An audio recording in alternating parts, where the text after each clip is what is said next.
Good morning.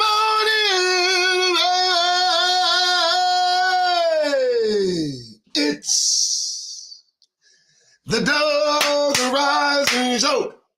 Well, the Doug Rising Show. Well, the Doug Rising Show.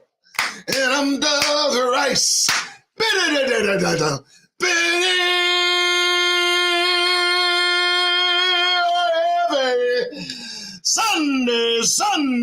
Sunday. How you doing? Yeah, I'm hyper. What do you want me to do?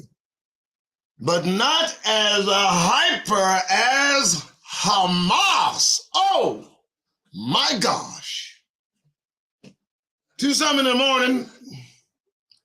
Yesterday, 24 hours before, oh my God. And, well, they woke up and they chose violence. Yes, they did. They woke up, they chose violence, they can't take it back, and I'm just trying to figure out the sense of it all. I'm trying to figure out how this suddenly appeared. And now we are here. And so today, folks, first, let me thank you. Thank you for showing up today, the 8th of October, 2023. My name again is Doug Rice. Welcome to the show. This is the Doug Rice Show. I do not overly promote, overly dramatize what I do. I let the speech that I come out of my mouth do it too. No, I just, I appreciate you being here. It's Sunday. Most of you are either in church, about to go to church, coming from church. Either way, I'd prefer if you did not, especially today, because today there's a lot. Yes, Israel is under attack. Hamas has gone full whack. And I know that this morning, early in the AM, and shortly yesterday, just before the sun went down, they began their response. And Benjamin Netanyahu, along with his right-wing government of racist, Nazi, just the epitome of what's here in the face of Donald Trump.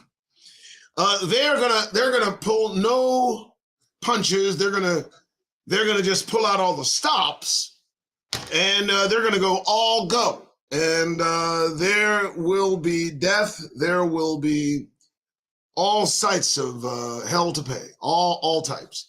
And again, listen. I want to make this abundantly clear. I am not pro-Palestinian. I need you to hear. You hear me? Now, this is the Doug Rice Show. And this is me. I'm talking. I'm telling you. All the nations conspired against us to enslave Negroes. I don't know what you're talking about. So you Palestinians decided to take off on these Israelis that have been putting their foot in your ass since they arrived in 1948. Well, great. I'm glad for you. Do it. Do what you need to do. But don't think for a second that I support you. I don't. I'm oblivious to all that you have done since you have enslaved us. I mean, all the nations got together and conspired against the children of the Most High. I don't hear anybody devoid of that list. Unless I went down it and somebody I missed. So, before any of you get in your feelings, those of you that might associate yourselves with Jews, please don't think for a minute I support Palestine just because I'm against you. This is the bottom line. All of them, it says clearly in Psalms, they knew who we were.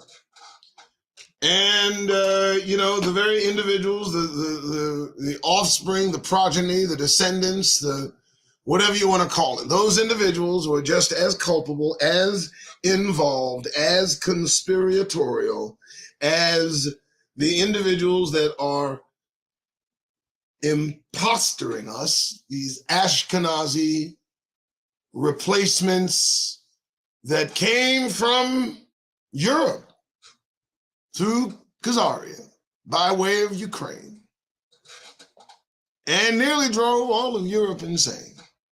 And now they're being attacked by the very people who said, you left here black and you came back white. We can never accept you. And there goes the fight. I don't know what to tell you, but I did want that established as we go through this document today. There is a document. I call it a document. It's an article published in the Mosaic. It's called the Mosaic: Advancing Jewish Thought. Well, and June 5th, 2017, Martin Kramer published this article. This, I would say it's a publication. It's pretty long. It's 23 pages, as I said. And the title of this is The Forgotten Truth About the Balfour Declaration. Please do not, if you see a T, Balfour, it's incorrect. It's just my spelling. And he frames it as a declaration. They declared this. I framed it as an act just to save a little space, but it can be interchangeably called the same thing. Forgotten Truth About the Balfour Declaration. Let's take a look at it. Now, listen, folks, listen. We are conditioned to not discuss certain things in this country. And I'm of the mind that as long as they are losing theirs, we'll talk about whatever the hell we feel like. And this whole anti-Semitic label that they try to push on individuals who dare examine Jews, just plain and simple, is now overshadowed by the vomit of truth that keeps spewing itself over the minds of the deceived and now enlightened. And so I'll take the rap. If you want to label me anti-Semitic, well, you do so. I don't give a damn, because I know that I am the Semite. I am, not those pretending to be me. Those are Japhites or Japhethites, as far as I can see. So here we go. Today, we are witnessing the aftermath of an attack against a people who were established as a nation by this declaration, the Balfour Act of 1948. And we're going to go over the history of this mystery, and we're going to unravel all of the nuances. And we're going to get to the center of it all. And I got to tell you, folks, I didn't write this. I'm reading it. I didn't write this. I didn't pen this. I don't know that I agree with this. I haven't read it. I like reading it with you. I want to make that disclaimer too. Before I go on, if you like what you hear, please hit the like, the subscribe, the notification bell if you dare, because I don't think that works too well. And there it is there. Detrina, moderator extraordinaire. She will be in charge of discipline. And trust me, folks, if she wants you out of here, she'll just boot you. Forget timeout, just boot you. I don't know what she does. She does whatever she needs to. And please give to the many, many portals of giving that we have available below as we go over this document on the Doug Rice Show. Forgotten truth about the Balfour Declaration. Well, I'll be. Now you can find this publication right there, Mosaic Magazine, or if you wish, you can request it and I will send you a copy. We have it in PDF form. Just contact the DougWrightShow@gmail.com and there we go. This is going to be a long show, so just stay tuned. I got tea coming. I got the coffee. I got the water.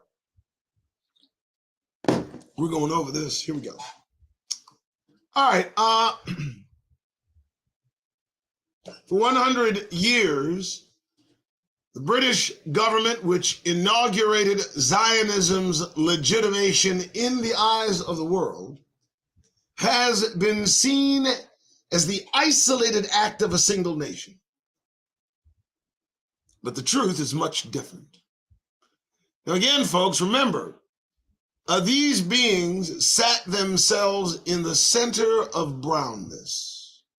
And I want to just pause right there because that's true. What we're looking at in my mind, I don't know about you, I'm looking at what appears to be a race war. I'm looking at the skin tone of the Palestinians, and they are an olive in color, in my opinion. They're just a few shades lighter than Negroes, but they are certainly not Israelis. And then I begin to look at the hair texture of these men, and I can see the beginnings of what looks to be tight curls in their beards and their hair. And in some of them, it's unmistakable that they are not European. And I can just imagine seeing what they're seeing as these beings just descend from the north, proclaiming as they go forth that they originate in the very space that now occupies Palestine's face. And I mean that.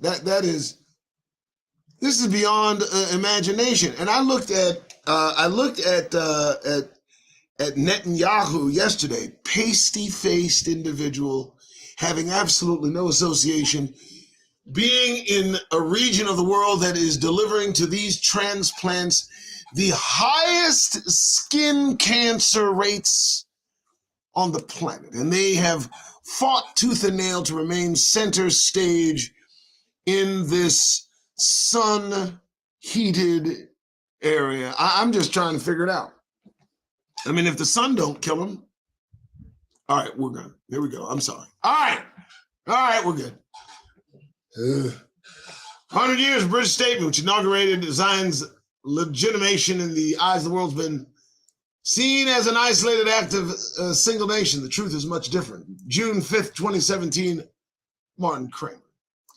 On November 2nd, 1917, a century ago, Arthur James Balfour, pictured there in 1925, the British Foreign Secretary, conveyed the following pledge in a public letter to a prominent British Zionist, Lord Walter Rothschild. His Majesty's government view with favor of the establishment in Palestine of a national home for the Jewish people, and will use their best endeavors to facilitate the achievement of this object, it being clearly understood that nothing shall be done which may prejudice the civil and religious rights of existing non-Jewish communities in Palestine, or the rights of political status enjoyed by Jews in any other country. So it shall be clearly understood that nothing shall be done which may prejudice the civil and religious rights of existing non-Jewish communities in Palestine. Now, how well did they hold up to that? And there we see British Lord Arthur. I mean, they can give themselves titles, can't they? They love themselves, don't they?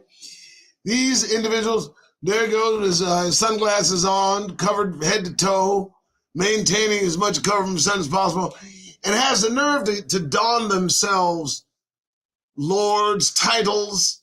Who gave those creatures their titles, I wonder? It's an interesting point.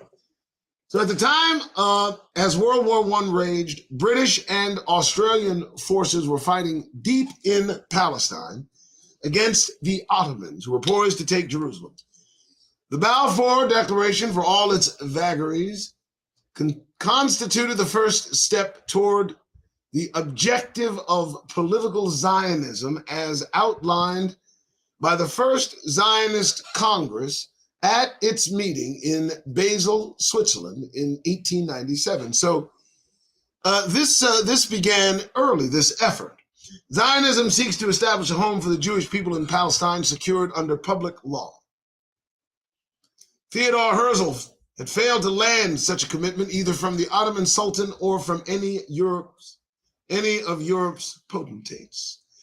The declaration was the much-awaited opening, narrow, conditional, hedged, but an opening none the same.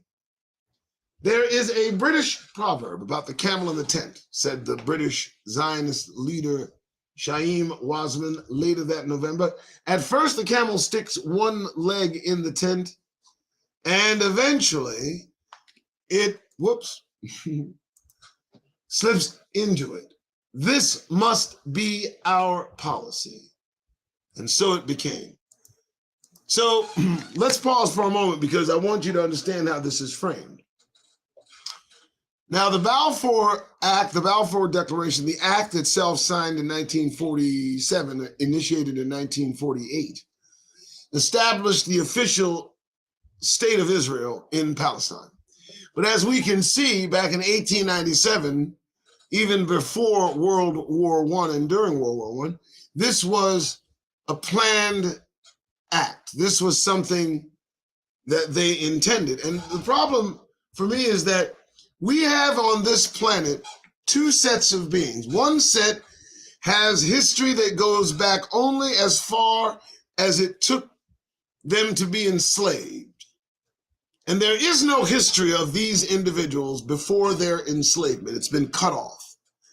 We have another set of beings on this planet that appears to have two pasts, that seems to have two separate individual histories, one in Europe, in Ukraine, formerly Khazaria, a European descendant of Japheth that can be logistically traced historically back to that son of Noah, that somehow has picked up the mantle of identity of Hebrews, Jews they call themselves, that have moved themselves from the North Europe area where they lived before being converted to Judaism by King Bulan of Khazaria in an effort to avoid being either Catholicized or Muslimized or Islamicized. So before that, these individuals who now are in Israel were pagan worshiping heathens involved in a lot of trade and money making. And King Bulan of Khazaria, now Ukraine, he said, I don't want to be a Catholic and I don't want to be a Muslim, but I can take up Judaism. So the entire country was converted to Judaism. And these Europeans began in 1897 to determine that they were going to take possession of what they considered and called their land, now having two pasts. Now suddenly they are also descendants of David. They are also descendants of King Solomon. Now, how the hell did they move from Japheth's son being, white? How did that happen to their past going to Shem's son and them being black, as the king of Egypt said? Again, you left here black, you came back white. We will never accept you. So, that's how this begins, with deception and lie. And the problem is they don't want anyone to talk about their origins. They're not from the goddamned Middle East. They're from fucking Europe. It's the reason they have white skin.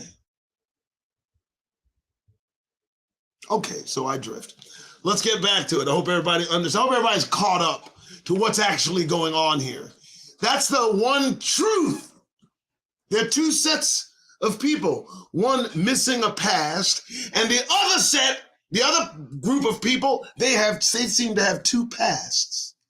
Doesn't that seem odd to anybody? They seem to have two origins. They say that they come from two different places, and they've taken possession of both those places. And now both of these places are on goddamned fire. Ukraine and Israel. Seems something's out of whack, doesn't it, Negro? All right, let's get back to it. The debate over the Declaration's meaning.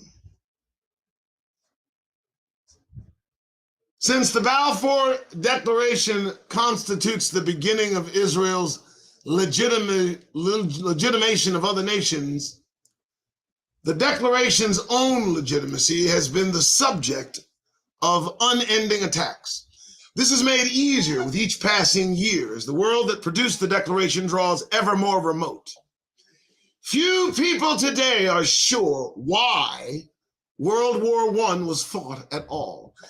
And the Britain circa 1917 is best known through PBS costume dramas along the lines of Downtown Abbey. The Balfour Declaration, in the mind's eye, one imagines back and forth negotiations in the places of Whitehall and the gilded drawing rooms of the Rothschild dynasty with white-gloved servants delivering urgent sealed missives. Surely the Declaration was stirred by similarly antique passions and interests, from safeguarding England's route to India to satisfying the Christian restorationists' imperative of returning the Jews to the Holy Land. And let's hope that that's still their imperative, that they want to return us to our Holy Land. Once they get the message that the folks they've been after are imposters. Maybe they'll get it, who knows? The content of the Declaration seems no less distant or downright baffling. The prominent Jewish intellectual Arthur Koestler, repeating a frequent mantra, would call it one of the most improbable political documents of all time, in which one nation solemnly promised to a second nation the country of a third. Do you hear me, folks? The fact that it included no explicit rationale for itself has also fueled the suspicion that its authors had dark or disreputable motives. After all, it was issued in the name of the largest empire in history, embracing, or perhaps gripping, almost a quarter of the world's land mass and population. In the guilt-sodden litany of imperialism at its apogee, the Balfour Declaration has enjoyed a certain preeminence as, in the words of the British Arabist Elizabeth Munro, one of the greatest mistakes of our imperial history. Folks, let me just go ahead and pause real quick for a moment. Listen, you need to like, subscribe, share. You need to go and share this show everywhere. This should be talked about. This should be meted out. This should be in the ear of every Negro drawing near. And I mean that. This explains yesterday. This explains today. And this explains tomorrow, because this shit ain't going away. The content of the Balfour Declaration seems distant or downright baffling. The prominent Jewish intellect Arthur Koestler, repeating a frequent mantra, calls it one of the most improbable political documents of all time. The whiff of old-style imperialism also explains why some Israelis and supporters of Israel have tended to downplay the Balfour Declaration's significance. Some have tried to shift the focus to the League of Nations mandate for Palestine, conferred on Britain in 1922, which not only incorporated the Declaration, but helpfully added a rationale. It was the historical connection of the Jewish people with Palestine that formed grounds for reconstituting their national home in that country. Oh, really? Oh, really? How? How did these Jewish people from the Ukraine somehow have legitimate rationale of reconstituting their historically connected home of another place? How'd that happen? I don't get that. And if my math's not right, Negroes just seem to have appeared out of nowhere.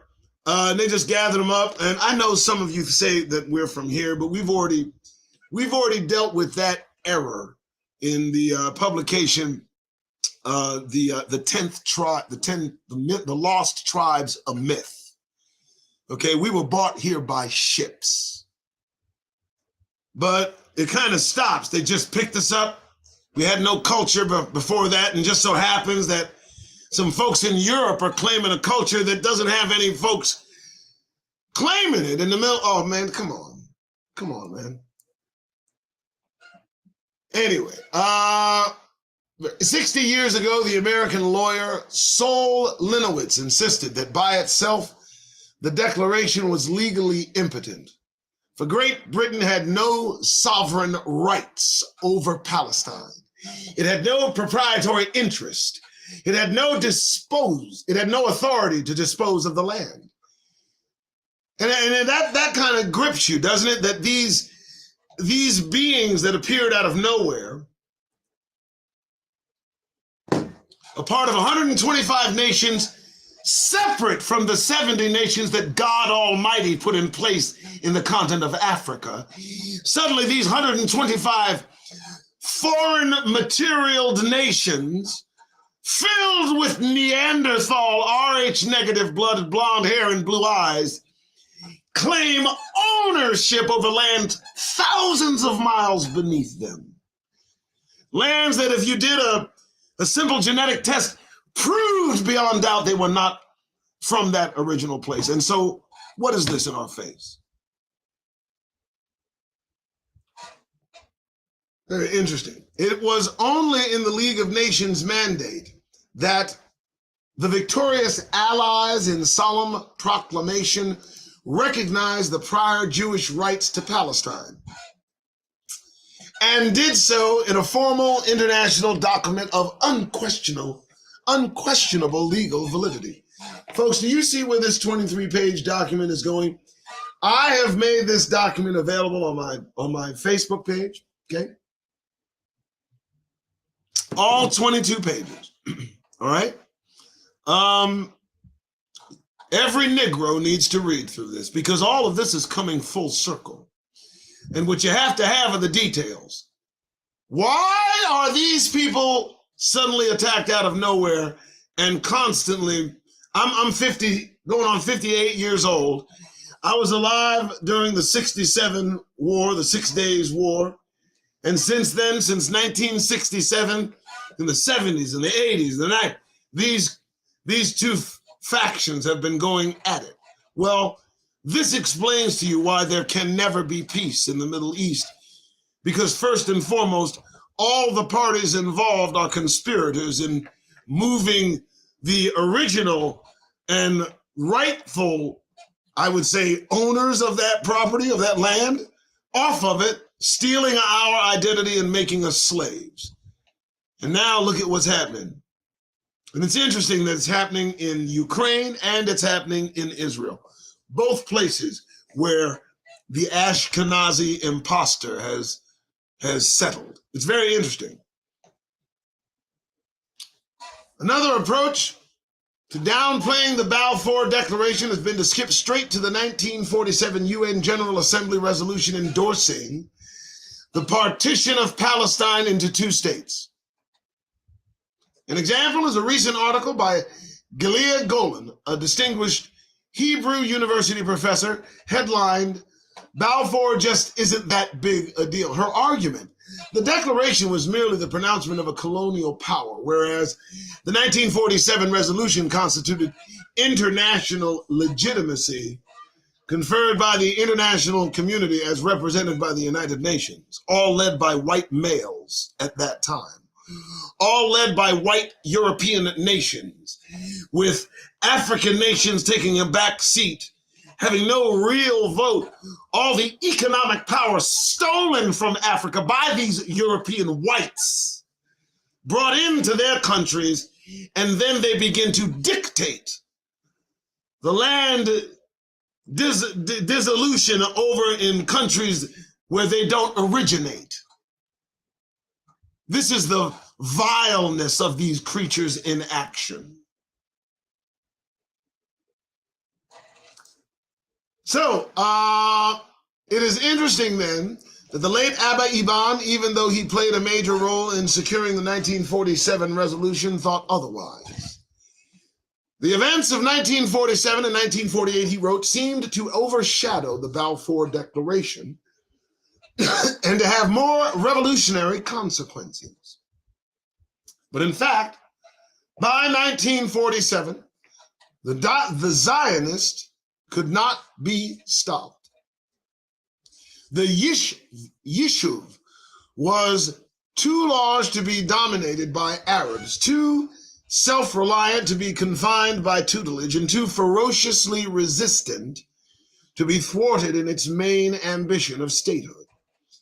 In 1917, by contrast, proposing the recognition of the rights of Jews to a national home in Palestine was to rebel against the inertia of established facts and against mountainous obstacles of rationality. In Eban's view, the Balfour Declaration thus stands alone as the decisive diplomatic victory of the Jewish people in modern history. And so indeed, as has largely been taken, the Declaration has come to be remembered as either the moment of conception for Israel and what the pro-Zionist parliamentarian Richard Crossman called one of the greatest acts of Western statesmanship in the 20th century, or the original sin against the Palestinian Arabs, and what the Palestinian scholar activist Walid Khalidi recently called the single most destructive political document on the Middle East in the 20th century. In this sense, the Declaration Centennial is truly a big deal.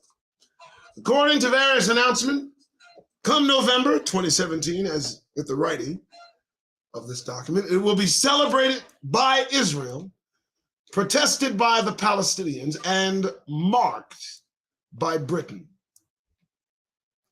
Few of the celebrants or the protesters, however, will have much understanding of what produced the Balfour Declaration, which should not be surprising. Even historians cannot agree, which assures that almost no one who hasn't studied the history of it is likely to have a clue. Chaim Weizmann's Forgotten Partners. The various views of Britain's motives need only be summarized here.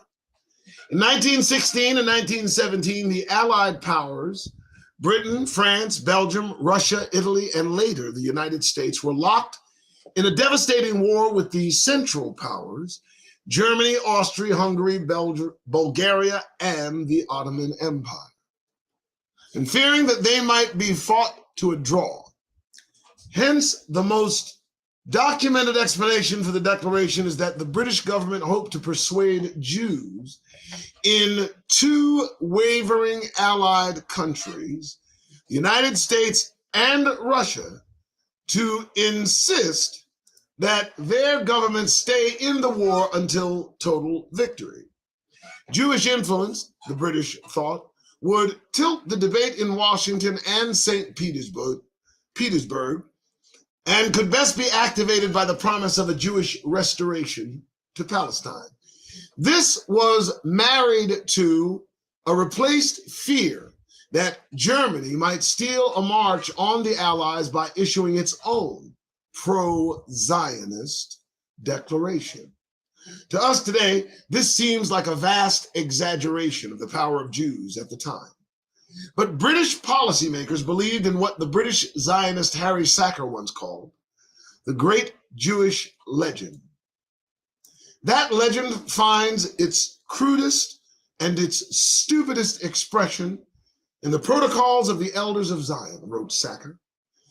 But many, even of those who reject a forgery and a lie, have a residual belief in the power and the unity of Jewry. We suffer for it, but it is not wholly without its compensations. It is one of the imponderabilia of politics, and it plays consciously or unconsciously its part in the calculations and the decisions of statesmen. The second explanation is that the British rushed to embrace Zionism as a means of justifying their own claim to Palestine in the anticipated post-war carve-up of the Middle East. The British, as patrons of the Jews, could exclude their French ally from Palestine while claiming to champion the self-determination of a small people. While this explanation differs from the first, it shares with it a straightforward assumption. Needing Zionism for their own ends, the British required very little prodding to produce the Balfour Declaration. So what are we talking about here? Early in its inception, this declaration was designed to create a place for Jews who originate in Europe, more of a place in Palestine around individuals who have been there for centuries. And somehow the lie must be believed, even though you have all the proof of their lineage in their own historic writings and in the histories of the people that occupy the land, that these creatures, they don't originate here in Palestine. They originate from Europe. And if you continue with some sort of genetic testing, you may find they're associated more closely with Edom, Indo-Europeans, Japheth, and not Shem. Let's continue. But in the collective memory of Zionists and Israelis, there is another factor. The persuasive genius of one man, Chaim Weizmann.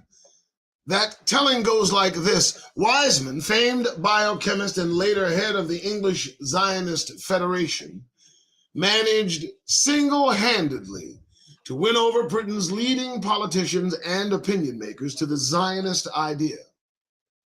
The Weizmann saga unfolds behind the scenes in London drawing rooms, where this Russian Jewish immigrant, having arrived in England only in 1904, succeeds in persuading, some might say seducing, the likes of Balfour, Mark Sykes, Alfred Milner, David Lloyd George, who would soon hold the fate of the Middle East in their hand.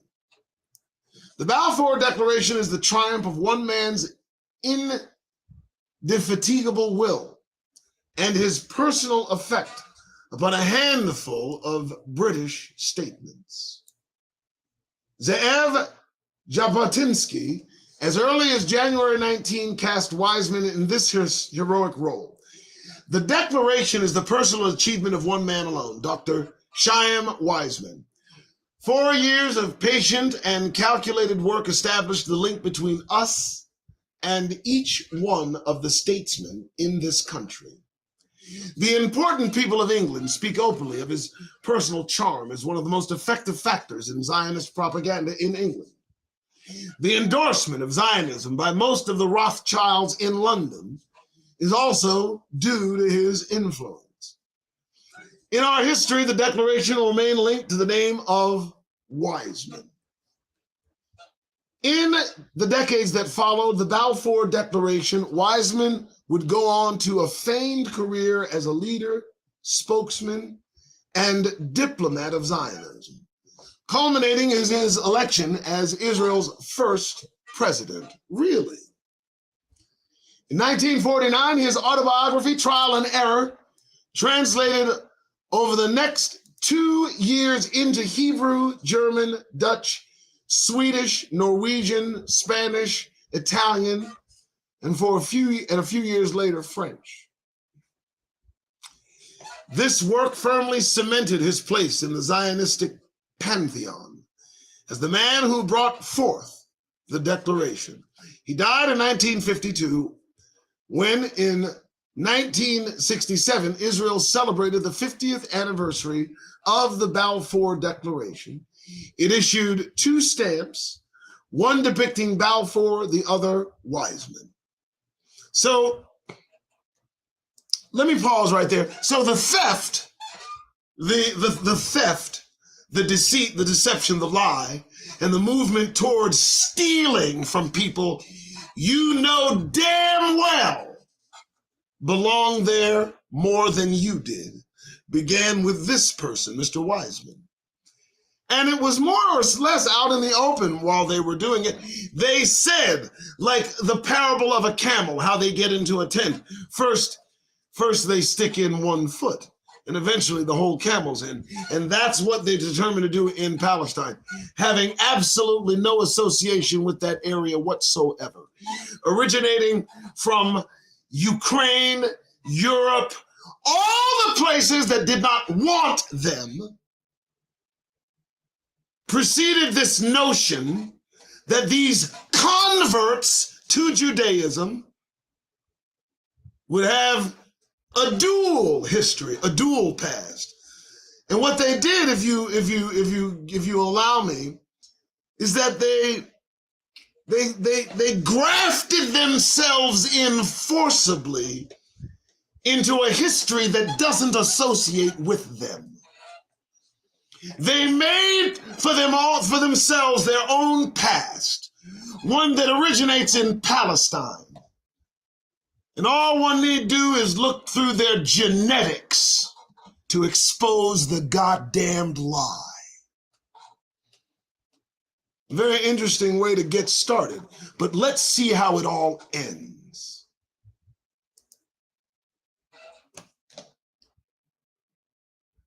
True, when one consults the website of Yad Weizmann, the institute that houses his archives, one discovers that Weizmann was not alone. There were additional partners in this success. Still, the achievement is generally identified with Chaim Weizmann, who quickly became the prominent Zionist leader of his generation.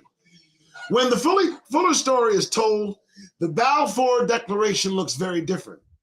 It is no longer a British imperial grab, but the outcome of a carefully constructed consensus of the leading democracies of the day.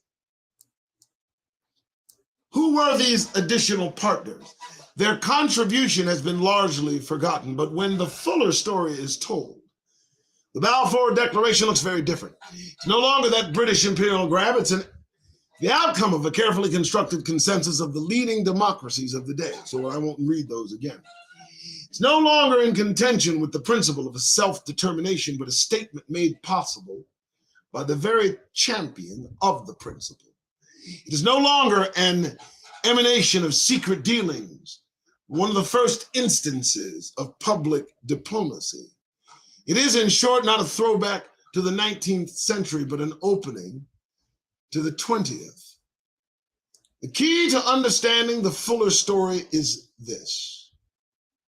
In regard to Palestine, Britain could not have acted alone because it belonged to an alliance. The alliance powers, especially Britain and France, but also Russia, Italy, and later America, were fighting together. Their policies had to be coordinated. It would have to have been unthinkable for Britain to have issued a public pledge regarding the future of territory yet to be taken in war without the prior assent of its wartime allies, especially those that also had an interest in Palestine. This fact is entirely obscured by the Balfour Declaration's form. The letter was written on behalf of His Majesty's government and no other. The declaration was approved by the British cabinet and no other. It was signed by the British Foreign Secretary and no other. On the face of it, the Declaration was a unilateral British letter of intent. In truth, in expressing a broad consensus of the Allies, it might even be seen as roughly comparable to a UN Security Council resolution today. To appreciate this, it is necessary to shift the focus away from London to Paris, Rome, and Washington, and away from Chaim Weizmann to a Zionist leader now barely remembered, Nahum Sokolow. All right, so we're getting into this, folks. I got to tell you, when you can bring receipts, when the history speaks for itself, when you can quote, dates and times and places and people, it becomes painfully obvious why they so desperately did not want Negroes to read. And I got to say, I offer these kinds of publications for free. But you got to read them. If you get them, just request them. Katrina will send them. Now we're going to go on to Nahum Sokolow. Nahum Sokolow. That's this guy's name. All right, Nahum, I'm going to remember that so I can start here. Here we go. Nahum Sokolow. Most Israelis know a Sokolow street. Several older Israeli cities have one. Fewer can locate Biet Sokolow, the headquarters of the Israeli Journalists Association in Tel Aviv, or know of the biennial Sokolow Prize, a journalism award. Scarcely anyone is aware that Dei Nahum, a small kibbutz in the Bet Shan Valley, is named after him. But as this short list suggests, Sokolow has been almost entirely forgotten. Unlike Weizmann, no institute or memorial bears his name. No currency or stamp bears his image. He is buried on Mount Herzl, where he was reinterred in 1956, 2 decades after his death. Even then, an Israeli newspaper reported that those born in Israel and the new immigrants who encountered the funeral processions asked, "Who is this Nahum Sokolow?" Today, more than, 100 years after his death, only a few historians remember Sokolow, and none has troubled to produce a scholarly biography. Well, who then was he? Nahum Sokolow was born sometime between 1859 and 1861 in central Poland, and received a traditional rabbinic schooling. He taught himself secular subjects and soon gained renown as a progeny, a polyglot, and a prolific writer on a vast array of subjects. In 1880, he moved to Warsaw and later assumed the editorship of the Hebrew journal Hatzarah, which became a daily in 1886. There he contributed a popular column and wrote much of the rest of the paper, so that his fame spread with the spread of modern Hebrew. He was soon acknowledged as the world's most prominent language journalist. In 1897, Sokolow reported from the First Zionist Congress and fell under the spell of Herzl. It was he who translated Herzl's utopian novel, Altenland, into Hebrew and gave it the Hebrew title Tel Aviv, which a few years later became the name of a new Jewish city. Leaving daily journalism in 1906, he became the Secretary General of the World Zionist Organization, which was struggling after the death of Herzl 2 years later. Sokolow thereupon threw himself into lobbying, diplomacy, and propaganda, traveling across Europe, America, and the Ottoman Empire. In 2011, he was elected to the Zionist executive. 1914, following the outbreak of the war, he relocated to Britain, where he joined forces with the dynamic Chaim Weizmann in the campaign to win British recognition for Zionist aims. Sokolow is the entry point into the fuller story of the Balfour Declaration. Indeed, at the time of the Declaration, many Jews around the world gave him more credit for it than they gave to Weizmann. This was partly because Sokolow, the Hebrew journalist, was better known than Weizmann, the biochemist. And as Herzl's contemporary, He was also senior to Weizmann in age and in his standing in world Zionism. But Sokolow was also given credit because he accomplished what many thought impossible. During the spring of 1917, he secured the explicit or tacit assent of the French and Italian government, and even of the Catholic Pope, to a Jewish national home under British auspices. How did he surprise everyone, including Weizmann, by his achievement? Why has it been forgotten? Now, how might its recovery benefit the centennial retrospective on the Balfour Declaration? You know, folks, here's the deal. What they did was this. They replaced us as a people, sold us into slavery, and while in slavery, it really was of no consequence who was in our perceived land. Whether that be Negro land, which is currently Mali, or whether it be Jerusalem, or whether it be any of the lands that they claim to be theirs, which are in fact ours. But as you can see, the timeline tells no lie. While we were enslaved, there was no problem. Well, notice right after the Emancipation Proclamation, the mad dash for a sudden home for these Ashkenazi imposters. Suddenly, after pouring over Europe from the former land known as Khazaria, with this new religion taken on by their king Bulon, and incorporating their pagan rituals, their heathen practices, which involve their capitalistic nonsense, enriching themselves throughout Europe, making themselves as unwelcome as people can be. Developing a kind of trade that enriched themselves through the wealth gained from the sale of Negroes, true Hebrews.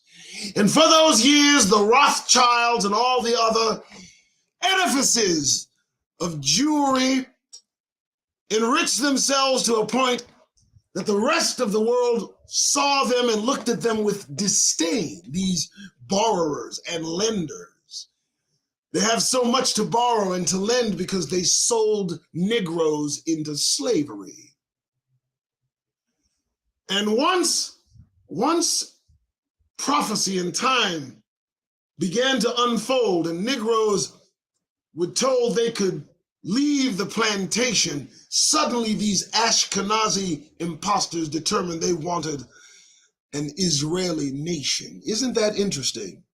Right around 1865, they started getting real alive about their own nation. I wonder why that was. I wonder where Negroes were going. Well, I know where Marcus Garvey went. And as the slaves that these Jews sold into slavery were freed, they began to wonder, what about me? And the push to grab Palestine is what began to creep on their minds. That's how this went down. You know I'm telling the truth, and every one of you knows it's real too. Let's continue. Britain as a repository of Zionist hopes. In early 1917, the Zionists had one objective. There was no doubt that the best prospects for Zionism lay in a total Allied victory over the German-backed Ottomans and the placing of Palestine under an exclusively British protectorate. Only in Britain did Zionism have sufficient support in governing circles to overcome deep-seated opposition from critics and doubters across Europe, including among influential Jews opposed to Zionism. And only Britain had the mix of strategic interests, military power, and political will to enforce its writ in Palestine. I'll say it again, folks. Seriously, no joke. Why did they wait so long to go after? They could have, they started selling us right around 1619, right? Jewry collected Negroes through the use of boats back and forth from the Ivory Coast, while Jews all over the globe taught them how to wear our robes. Isn't that something? But they wanted the tribe of Judah. That's who they were after. They were after the ruling class. They were after the tribe of Judah. And again, I'll say it, folks. Notice the timeline. They enriched themselves through the sale of slaves. That's what Jewry did. That's how they stole our identity and replaced us. But they didn't wait. They didn't simply move forward trying to establish a place in Palestine. They waited until Negroes were released from slavery in America and began to read about these synagogue of Satan. Now the story's out. They worked real hard with this Balfour Act so that they could snatch land and establish their stolen personage, the theft of our identity.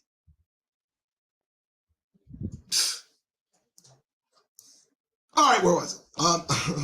Only in Britain did Zionists have sufficient support in governing circles to overcome deep-seated opposition from critics and doubters across Europe. Already did that one.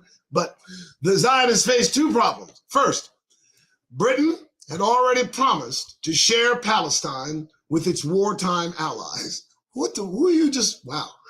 The second, the Zionists didn't know it.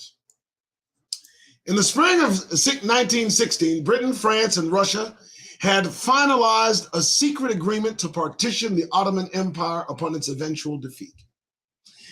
This was the Asia Minor Agreement, commonly known as the Sykes-Picot Accord, after the British negotiator Sir Mark Sykes and his French counterpart, the diplomat François-José Picot. Okay.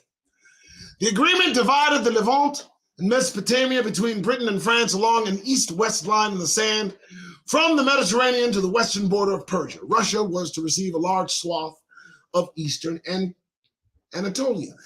Who are these pale creatures to fight over property they don't own and then determine that they're going to start divvying it up amongst themselves and then amongst themselves for other people that don't even belong there? This is the Balfour Act. And again, notice the timing. Interesting. But Palestine involved so many conflicting interests that it needed a special status. According to the Sykes-Picot map, the northern Galilee could go to France. The ports of Haifa and Accra would be allotted to Britain. The center of the country, including Jerusalem, Jaffa, was to come under an international administration, the form of which is to be decided upon through consultation with all of the allies, which also included Italy, Tsarist Russia. When the Sykes-Picot Agreement had been implemented, it might well have destroyed the prospects of Zionism. Weizmann later described it as fatal to us. So what they were working on wouldn't have worked for Zion. And all they would have done would have gotten their cry on. Fortunately for the Zionists, David Lloyd George, who became prime minister at the close of 1916, thought that the Sykes-Picot Agreement had given too large a place in Palestine to the French. Britain, after all, would do nearly all of the expected fighting and dying against the Ottoman forces in the Sinai and Palestine. So Sykes was tasked with revising the Palestine portion of the Sykes-Picot Accord in such a way as to leave Britain with the lion's share. The French, represented by Picot, resisted, insisting that their own claim to Palestine was at least equal to Britain. Man, who are these white people? And where did they come from? Do you not see the game? Do you not understand why the folks in that region are going insane. These people, these colonialistic, Europeanized, watered down hybrid beings simply ascended on melanated people that had a right to be under the sun. And with all their violence and murders, set these folks on the run. I mean, what is going on? And now today, they're sending these white people on their goddamned way. And they're going to go too, because I mean, this is how this formed up. They just took in all the air they could, moved all the people of color that lived on the land before they showed up, and started carting wealth back up north to Europe, where they've kept it and have not given it back. And here we see them in 1917 just carving up, talking about that they're more entitled to places they didn't fucking come from. They said, what are you talking about? You understand the corrective nature of our circumstances currently. You understand why France is having the goddamned blues, right? You understand now. These people inserted themselves in places they don't belong. And it seems those places are about to kick their goddamned asses out. And of that I have no doubt. Let's continue. Oh, we're going long today, folks. Oh, yeah. It was at this moment that Sykes discovered Zionism. It seems at first a strange enough story, Sokolow later wrote. A certain Sir Mark appears. He makes some inquiries and then expresses a wish to meet the Zionist leaders. Finally, a meeting actually takes place and discussions are entered upon. That meeting took place on the morning of February 7th, 1917, at a private home in London. Sykes there met the foremost leaders and sympathizers of the Zionist movement. Sokolow, Wiseman, Lord Walter Rothschild, James de Rothschild, Herbert Samuel. From the record of that meeting, it is clear that Sykes held out the prospect that Britain might grant the Zionists some form of recognition on condition. Well, let's read what he wrote, shall we? France, he told them, was the serious difficulty. The French wanted all Syria and a great say in Palestine. Sykes proposed that the Zionists approach Picot in order to put the Jewish views before him and convince the French. Some of the Zionists in the room resisted the idea, arguing that Britain should do the work, but Sykes thought otherwise. James de Rothschild finally replied that Sokolow was the proper person who could speak for the Russian Jews also. Sykes agreed to introduce Sokolow to Picot this following day. Why was Sokolow the proper person? Harry Socker, a protege of Weizmann, who was present at the London meeting, later characterized his advantages. Sokolow was the diplomatist of the Zionist movement, the diplomatist of the school of the Quai d'Orsay, the French foreign ministry. His handsome appearance, his air of fine breeding, his distinguished manner, his gentle speech, his calculated expression, his cautious actions, well-cut clothes, his monocle were faithful to a tradition which perhaps is not so highly honored as before the war. Diplomats and ministers felt that he belonged to their club, spoke their language, and was one of themselves. He practiced their art and was entitled to their privileges. So basically, he was a hootin' snootin' European, weakened individual, more likely covered from head to toe in clothes because he couldn't stand the sun. You know what I mean? And he impressed these Anglo-Saxons. I need you to understand the sinister nature of what is existing today. Seriously, let's move on. Well, Sokolow made the impression of a statesman, albeit one without a state. And this went beyond his prodigious mastery of European languages. One admirer attributed his diplomatic finesse to being a European through and through, internally as well as externally, in his Walschenschongen manners. Really? He shined in the presence of Woodrow Wilson, Paul Panleve, Georges Clemenceau, and Arthur James Balfour. In other words, he acted really white and they liked it, whatever. And while, whatever, he acted real European, and that's what they were seeing. And while Sokolow represented no state, Europe's leaders saw in this little bent Jew, still bearing Russian nationality, an authentic spokesman of the Jewish masses of Russia and Poland, who could move them in the desired direction by the power of his words. He seemed to personify what Thatcher called the great Jewish legend, as a cosmopolitan leader of the great Jewry to which Sykes and others attributed a vast subterranean. And let me tell you something, folks. There's a reason you're hearing Russia and Poland, because what happened is there was a place called Khazaria. There was a King Bulon. Ukraine existed before Russia. I'll say that again. Ukraine was a town while Moscow wasn't even a freaking city yet. And that's where Jews were. And so we talk about all that's going on, and what's happening is the folks that are in Europe and Russia and Poland and all of these places in Europe that are Jewish, they're not looking for a home. We need to stop that they were looking for a home, because they'd been in Europe this entire time, and the timing is suspicious. They're suddenly looking for a home at the advent of enslavement being called off in America. Suddenly they want a mad dash during a war. Here's the issue. They weren't wanted in Europe. Their usury, their taxation, their lending practices, their capitalistic kind of and the Talmud, that Talmud is one of the most disgusting publications on the planet. The Jewish Talmud, some mixture of pagan, heathen, Ukrainian practices and Judaism, a bastardized version of our worship.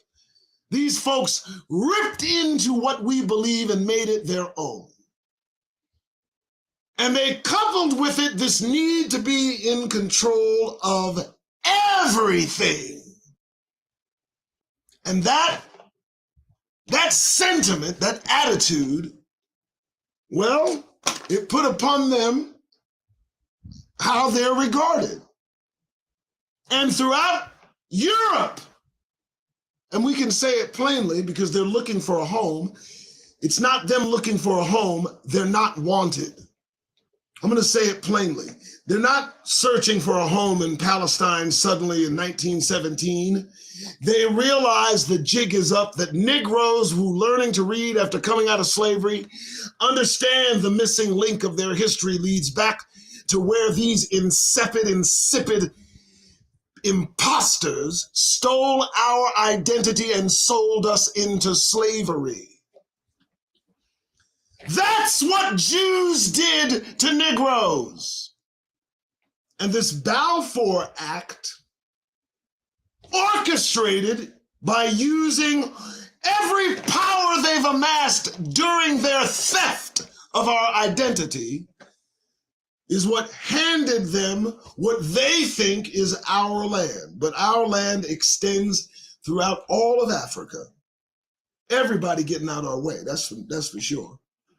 But this is what they don't want you to know. They don't belong where they are. It's the reason they got fucked up yesterday.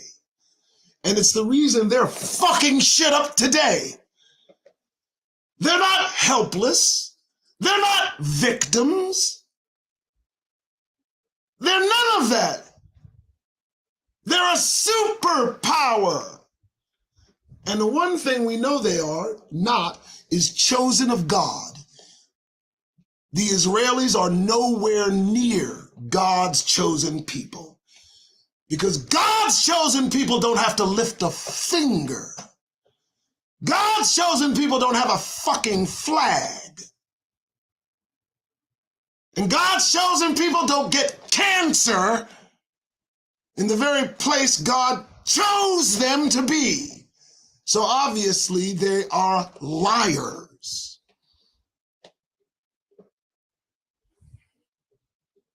All right, let's continue. I've told you I'm going in today. Yeah. Sokolow goes forth. Sokolow goes forth. And so Sokolow went forth, first to engage with Picot in London, then back and forth to Paris with an unexpected detour to Rome, all in close coordination with Sykes. It was a daunting mission. Sokolow's task was to persuade the French not just the feasibility of the Zionist project, but also the virtues of a British protectorate over in Palestine. On the face of it, both propositions should have seemed preposterous to the French.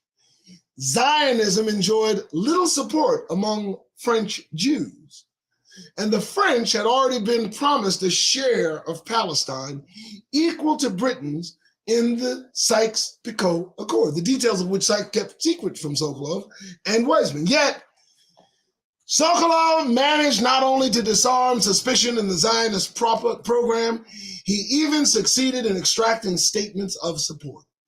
Most books on the Balfour Declaration do devote a chapter to the story.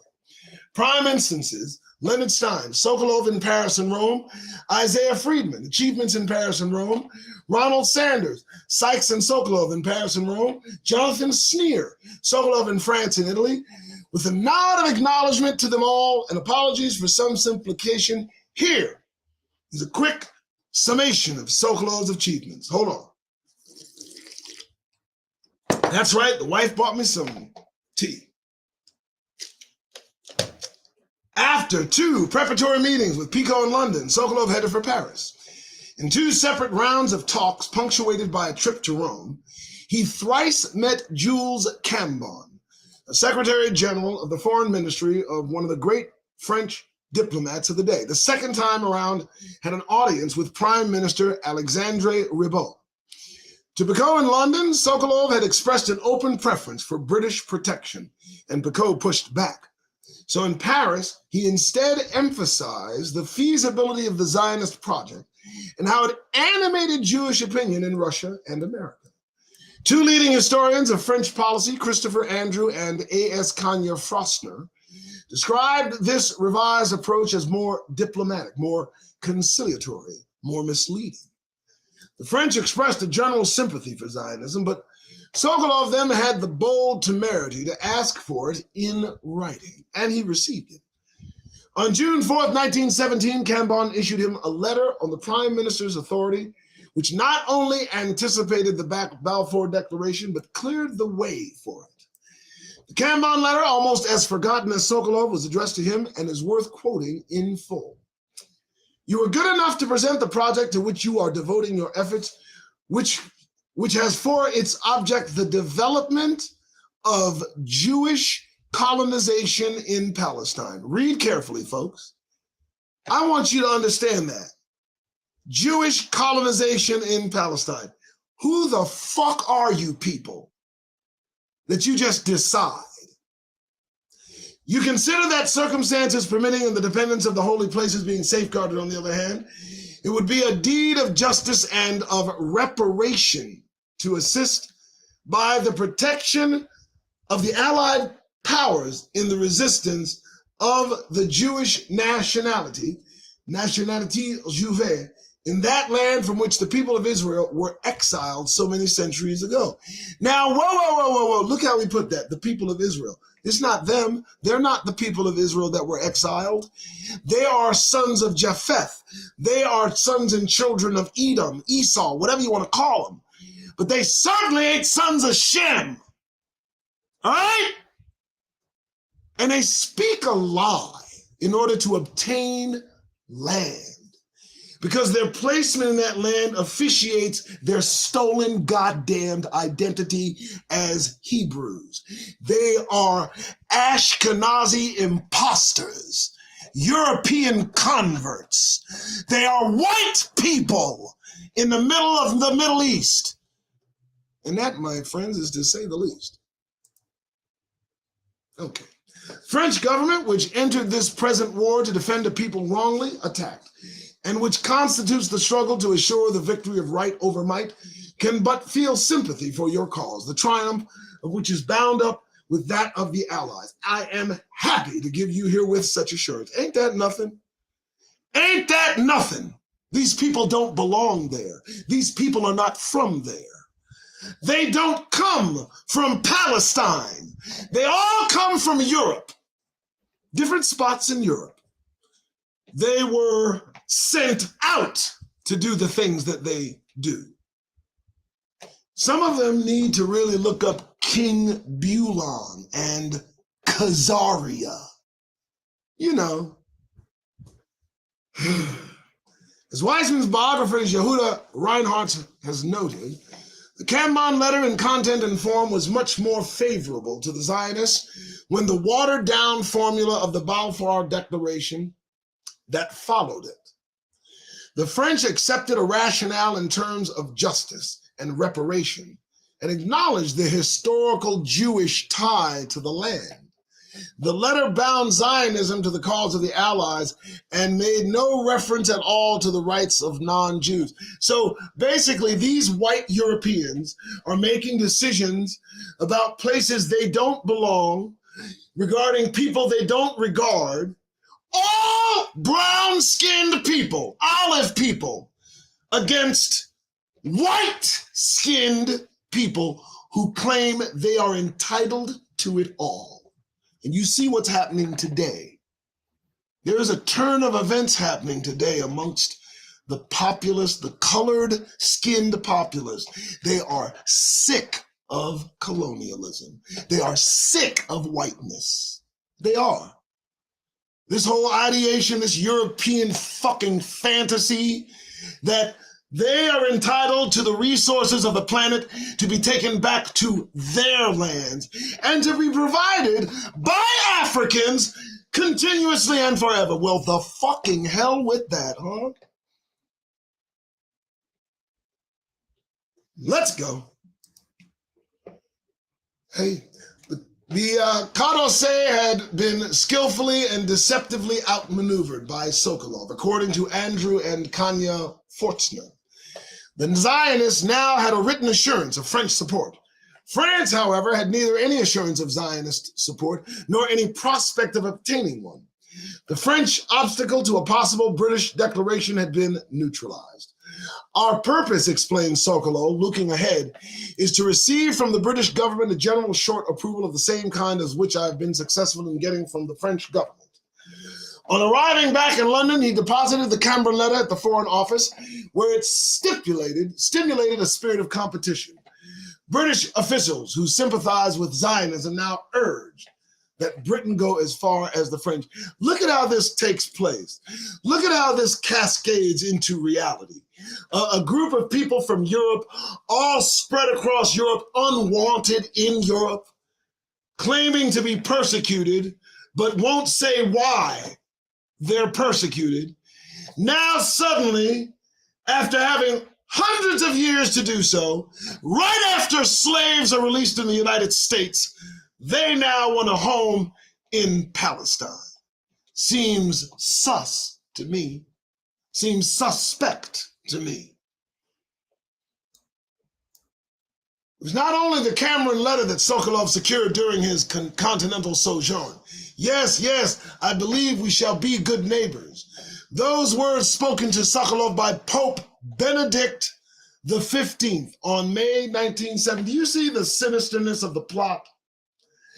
All the nations got together to enslave Negroes. Now all the nations are getting together to make sure those who replaced Negroes as fake Jews obtain land associated with real Hebrews. And they've been there since 1948, but they started the plot, really got it going in 1917. And what do we see now? The Pope is giving, so listen, I need everybody to understand this. Do you think that these people didn't know that Negroes were Hebrews while they were doing all of this? Do you not know that while these Ashkenazi converts, these European fake Jews, were putting this lie together that associated themselves with a land they have no association with, did you not think for a minute they knew that Negroes were sitting there? Did you not know that they knew they were possessing an identity that is not theirs? And do you not know that the Palestinians told them so? You're not Israel. Israel is black. And now look at today, what's going on with these people. What we're looking at is the end of the Gentile nations. The Creator, through his creation, is bringing them to their goddamned knees. And this is just the beginning. All right, let's keep going. All right, sorry about that. Here we go. Interesting. I can't believe that. But the Catholic, they visited Rome. Oh, the visit to Rome had been urged upon Sokolow by the French and facilitated by Sykes. They had hoped that he might win over the government of yet another ally, Italy. But the Catholic Church was no smaller prize. It claimed rights to holy places all over Palestine and maintained, as a matter of theology, that the Jews had been dispersed as punishment for their refusal to accept Jesus as Messiah. Ain't that nothing? In 1904, Herzl met with Pope Pius X. He told him in no uncertain terms that the Jews have not recognized our Lord. Therefore, we cannot recognize the Jewish people. Non possumus. Whoa! Yet, Sokolow had an amiable meeting with Benedict in which the pontiff described the return of the Jews to Palestine as providential. God has willed it. Oh, really? So let me understand this. So as time moved on and more Negroes was coming off the plantation, as Reconstruction was going and Marcus Garvey and a few of his folks were heading over to Africa asking some goddamn questions. See, that's what's happening. When they let us off the plantation, we started learning how to read. And now, all of the information about these motherfuckers is free. And now I can understand why God hates them. I do. I understand why God hates them. I do. And I have no problem hating them too. All right, next. Sorry about that. It's just, what can you do? Yet some, okay. Assured the Pope that Zionists would respect this is interesting. Sokolow assured the Pope that the Zionists would respect the Vatican's immemorial rights over the holy places, and the Pope offered reciprocal assurances. The Italian government also gave Sokolow an assurance of its goodwill and sympathy. The Zionists in London hadn't expected Sokolow to go to Rome, or when he did, to gain an audience with the Pope. Only weeks earlier, Wiseman had written to Lord Rothschild that I am afraid the Catholic influence is asserting itself very strongly and is obscuring the political issues. When Wiseman heard of the outcome at the Vatican, he congratulated Sokolow on his brilliant result. At that point, Britain had pledged nothing, so Sokolow could be forgiven for informing Wiseman from Paris that we have achieved here no less and maybe more than in your country, England, where we have been working for nearly 3 years.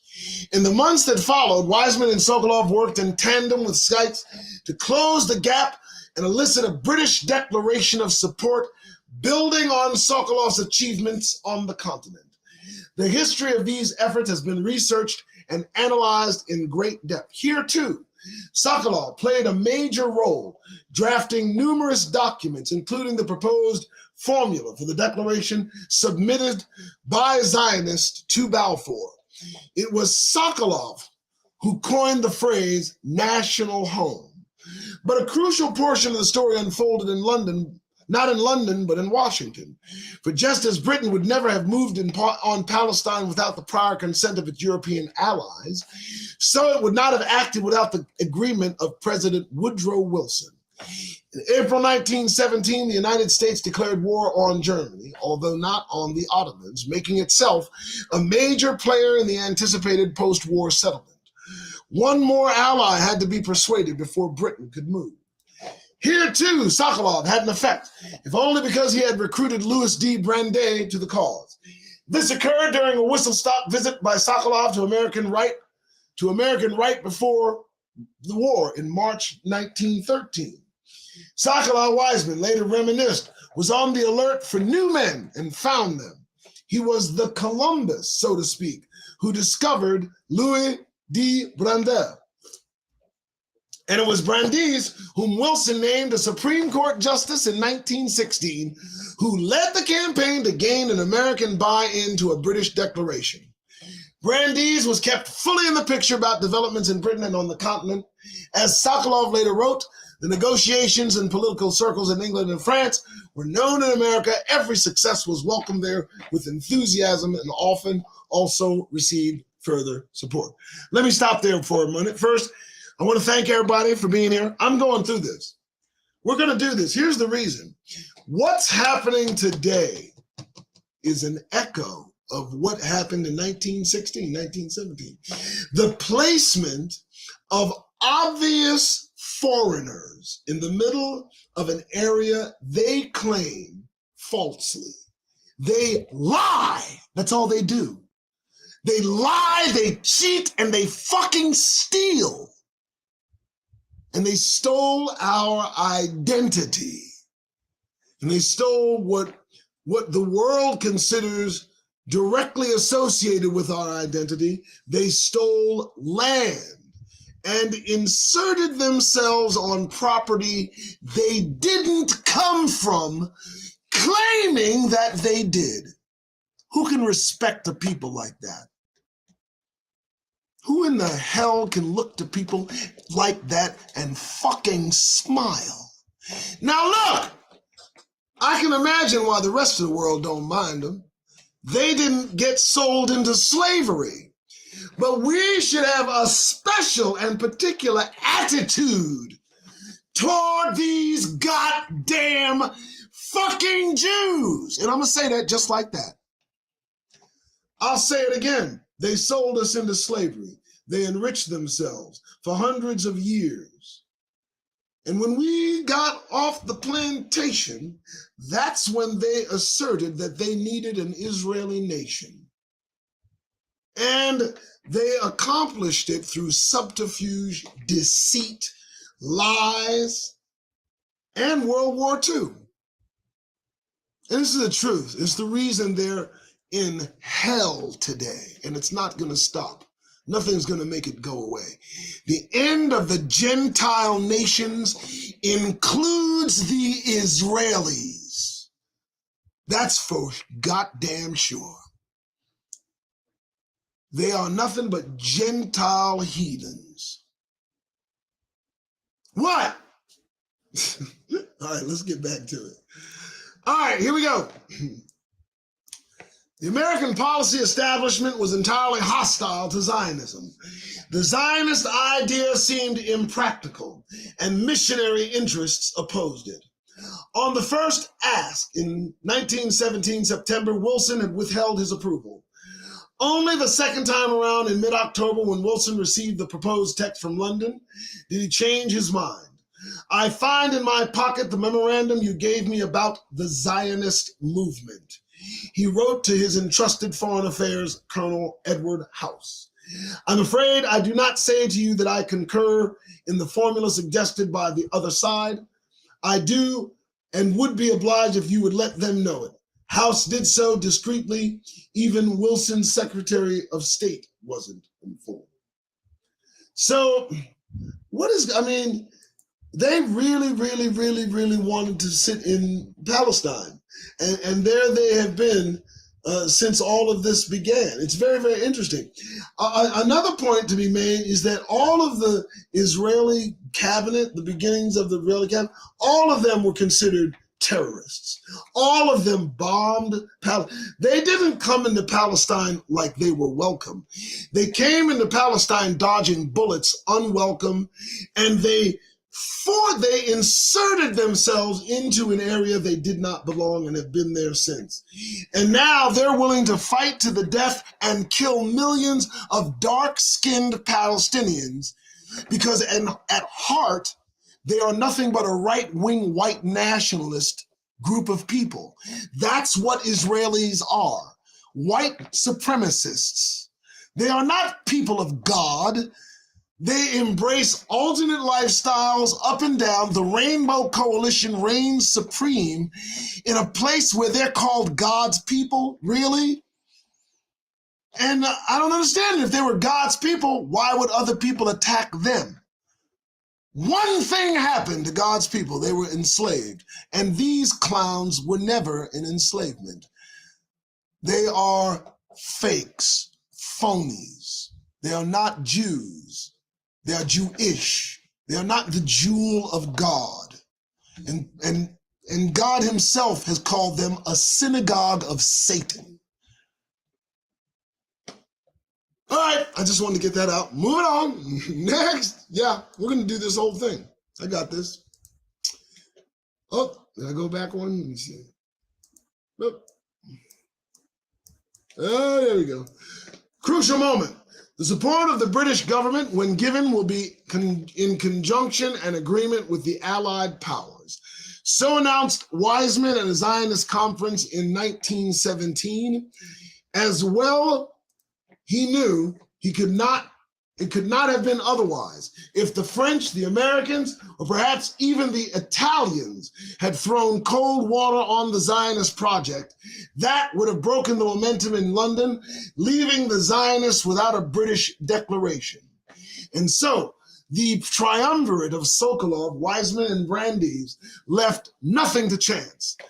Thanks to their efforts, when the crucial moment came in the British War Cabinet, Balfour could claim the assent of the Allies. Mr. Balfour then read a very sympathetic declaration by the French government, which had been conveyed to the Zionists, and he stated that he knew that President Wilson was extremely favorable to the movement. The Cameron letter proved indispensable. The historian Isaiah Friedman, who probably weighed more evidence than anyone, believed that without it, there would have been no Balfour Declaration. Balfour reportedly said the same of Sokolow. As for Woodrow Wilson's assent, the British War Cabinet had insisted upon it. Without it, as the diplomatic historian French Breacher noted, the Balfour Declaration almost certainly would not have been issued. Wiseman called it one of the most important individual factors in breaking the deadlock created by the British Jewish anti-Zionists, and in deciding the British government to issue its declaration. So, listen, folks, a lot went into getting this done, huh? A lot went in, a lot of people just, and this guy, Wiseman, here's the question. Did anyone not ask why now? Here's the question. No one took into account the current residents. All of these European white people up in Europe, thousands of miles from this place they've now named the Middle East, just divvying up portions that they're just going to occupy and place white people in the center of, claiming that they have a right to be there. I don't understand that. Today, they're fighting off an attack based off what they did in 1917. They're still not wanted there. Why? Because they don't belong there. That's why. They never did belong there. And isn't it interesting that the place they did belong is now in ruins? These Israelis, these European converts are Ukrainians. That's what they are. Judaic Ukrainians. Converts. They're not Hebrew by blood. And so, yesterday, I guess the Palestinians just had enough. I understand. I'm wondering where it's all going to go, though. I wonder how it's all gonna end. Because nobody's innocent in this whole thing. So let's not even pretend. All right, let's keep going. I'm going. Let's do it. Despite appearances, then the Balfour Declaration was more than the chess move of a single power. Behind it stood the Allies, each of whom gave it some push forward. And when Balfour finally issued it, no one doubted that the Allies stood by Britain's side. Just after publication of the Declaration, the Jewish Chronicle of London affirmed that the British government had acted in accord, it is without doubt to be assumed, with the rest of the Allies. The Zionist Review described the Declaration as formal public recognition by Great Britain, and that is by the Allies, that Israel as a nation lives and persists. Stephen Wise, the chairman of the Provisional Zionist Committee in New York, knew all of the inside details of how Sykes and Zionists had canvassed for Allied votes. It may be assumed, he hinted, that Britain is not acting alone. It is not for us to predicate that England had spoken and acted in concert with her allies, but we are justified in believing that England, ever working in closest cooperation with her allies in the war, will in the day of peace find herself not only supported by France and Italy, but above all by the American government and people. Here's what I'm gonna do. I'm gonna stop there. I'm good. I know I'm going on. An hour and 36 minutes. I mean, I could go on. And it's up to you. I can continue. There are 10 more pages I can get through. Look, folks, this is important information. These people stole a nation. They are thieves. They are phonies. They do not exist in reality. Now, remember the invention of the Jewish people. That's a book that I'm encouraging you to take a look. I have a copy if you want that. But this came across my computer yesterday. I looked at it and said, I got to have that. So we're going to continue. I'm going to go until I can't go no more. Let's do it. And the next is collecting endorsements. Let's get through it. Collecting endorsements. The British issued the Balfour Declaration on November 2nd, 1917. But the Zionists understood perfectly well that the Allies would have to be consulted once more on the day of peace, and that Palestine, as a national home for the Jews, would be contested. The Balfour Declaration thus opened another chapter in which the Zionists worked to persuade each Allied government to endorse it openly. Here, too, Sokolow played the lead on the continent, and it was no small task. The French had cooled. America was now well in the war, and Russia, after the Bolshevik Revolution of 1917 November, was out. So Jewish opinion in both countries no longer mattered much, assuming it ever had. And there had been a change of government in France since the Cambon letter. In January and February 1918, Sokolow returned to Paris, this time with the aim of securing a public French declaration in support of the Balfour Declaration. There he met with the French foreign minister, Stephen Pichon, an old friend who assured him that nothing had changed in France's position since the Cambon letter. But Sokolow asked for a formal statement, an explicit French endorsement of the Balfour Declaration. American Jews would appreciate it, Sokolow assured Pichon, and this would help France at the peace conference. So Pichon delivered an endorsement, and it was published on February 10th, 1918. Pichon affirmed that the understanding is complete between the French and British governments concerning the question of a Jewish establishment in Palestine. Un établissement juif en Palestine. Sokolow was not satisfied with this phrase, which felt short of the national home, foyer national, mentioned in the Balfour Declaration. So he pleaded with Pichon to use that phrase.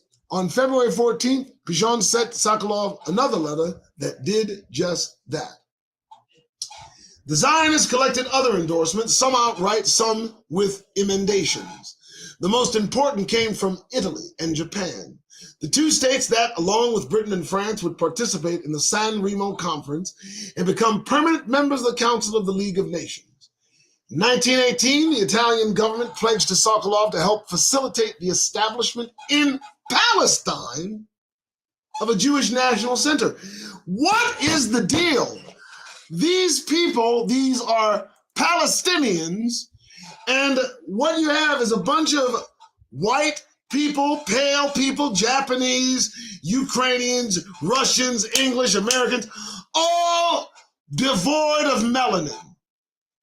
They all get together and determine for a small group of other white people that are their kin that they will occupy Palestine, which is populated by olive-skinned, dark-skinned people, and you're coming in under the premise, under the auspices that you originally came from here, and now you're returning because long ago, when you were black, you were kicked out and you came back, you went to Europe and you came back white.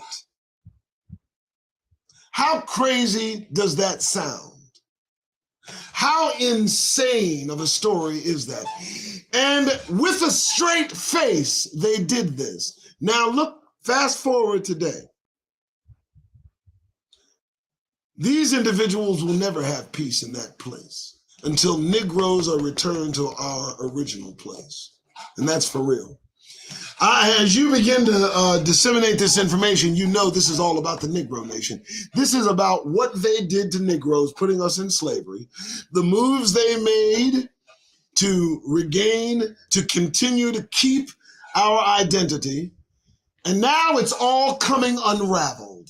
It's all coming unglued. And little by little, slowly and surely, the attention will be made. It'll stick out like a sore thumb. All of them are at each other's throats, and Negroes are at none. They're going to wake up one day and realize they're fighting amongst each other, and we're just look at these creatures. And they're going to have to admit it's about us. You're in disarray now because of what your ancestors did and what you've done and what you continue to do. And it'll culminate in the arrival of the kingdom of Almighty God and the destruction of the synagogue of Satan. So they're going to have the blues because they're going to be done. Their chickens are coming home to roost. I'm going to continue. Okay, so here we go. I think I was here. In January 1919, Japan informed Weizmann that the Japanese government gladly take note of the Zionist aspirations to establish in Palestine a national home for the Jewish people and look forward with a sympathetic interest to the realization of such design. Now, I got to ask something. They had just released slaves in this country just a few years prior. Why wasn't there a push to put slaves back to their rightful place once released? And I'm going to tell you there was. And that's what helped this push along, because it would soon be discovered that Negroes belong where these Ashkenazi imposters are headed. See, it was a mad dash to what they considered the Holy Land. They have no association with Israel as Europeans. But when Negroes got released out of slavery, suddenly talk of where they came from. And of course, it was drowned out by Zionism in an effort to put these false people in our place. Damn, and right in our face. Sorry about that. Yeah, I just did that. Okay. So last but not least, in August of 1918, Woodrow Wilson sent a letter to Stephen Wise expressing satisfaction in the progress of the Zionist movement. Since the declaration of Mr. Balfour, whose text Wilson repeated in its entirety, Wise announced that the conjecture of some that the Balfour Declaration commanded the president's approval had now been established as a certainty for all. So I'm going to continue. I think I can do this. Between Wilson's secret endorsement of October 1917 and this public one, Wilson had introduced a new principle in international relations: self-determination. National aspirations must be respected, said the president in his self-determination speech of February 11th, 1990. You know, as long as it involves white people, I guess self-determination is a good idea. But the Palestinians, they had no say in this self-determination that these pale beings, the newest people on the planet, who now claim ownership of everything and spread themselves across the globe like a goddamned infectious disease, and has lightened the entire planet 3 or 4 shades, claiming that whiteness is the thing to worship. These people talk about self-determination when the self-determination involves their white skin. Self-determination. From that point on, critics of the Balfour Declaration would insist that it had denied self-determination to the majority Arab population. No shit, Sherlock. But how could facilitating the Jewish national home violate Wilson's principle if Wilson himself, as Lloyd George put it, was fully committed to the Balfour Declaration and was, in fact, an enthusiastic supporter of the project it involved? Wilson's endorsement eased any Allied doubt as to whether the Balfour Declaration conformed to the new rule of the international order. The Zionists brought of all these endorsements to the peace conference in Paris in February 1919. Sokolow opened the Zionist presentation at the conference before the foreign ministers of Britain, France, the United States, Italy, Japan. In the era before the United Nations and League of Nations, there existed no higher international forum such as this. Wait a minute. So an international forum that consists of Britain, France, United States, Italy, Japan, all people that have white skin. These people, before the United Nations, they were considered no higher international forum. So this man, Sokolow, came before this body to present his Zionist presentation of occupying Palestine, a place he has no association with whatsoever, a place already occupied by inhabitants that had been there for centuries, on the claim that these individuals were somehow run out of it centuries before and now are coming back to reclaim this land as a fucking straight out and out goddamn fucking lie. That's what this is. Zionistic assertion is the lie of association. The lie that you associate yourself with holy people. You are in no way a holy people. You're full of fucking shit is what you are. That's what Zionistic belief is. The belief that Jews, the people that call themselves the jewel of God, are a holy nation. They are not a holy nation.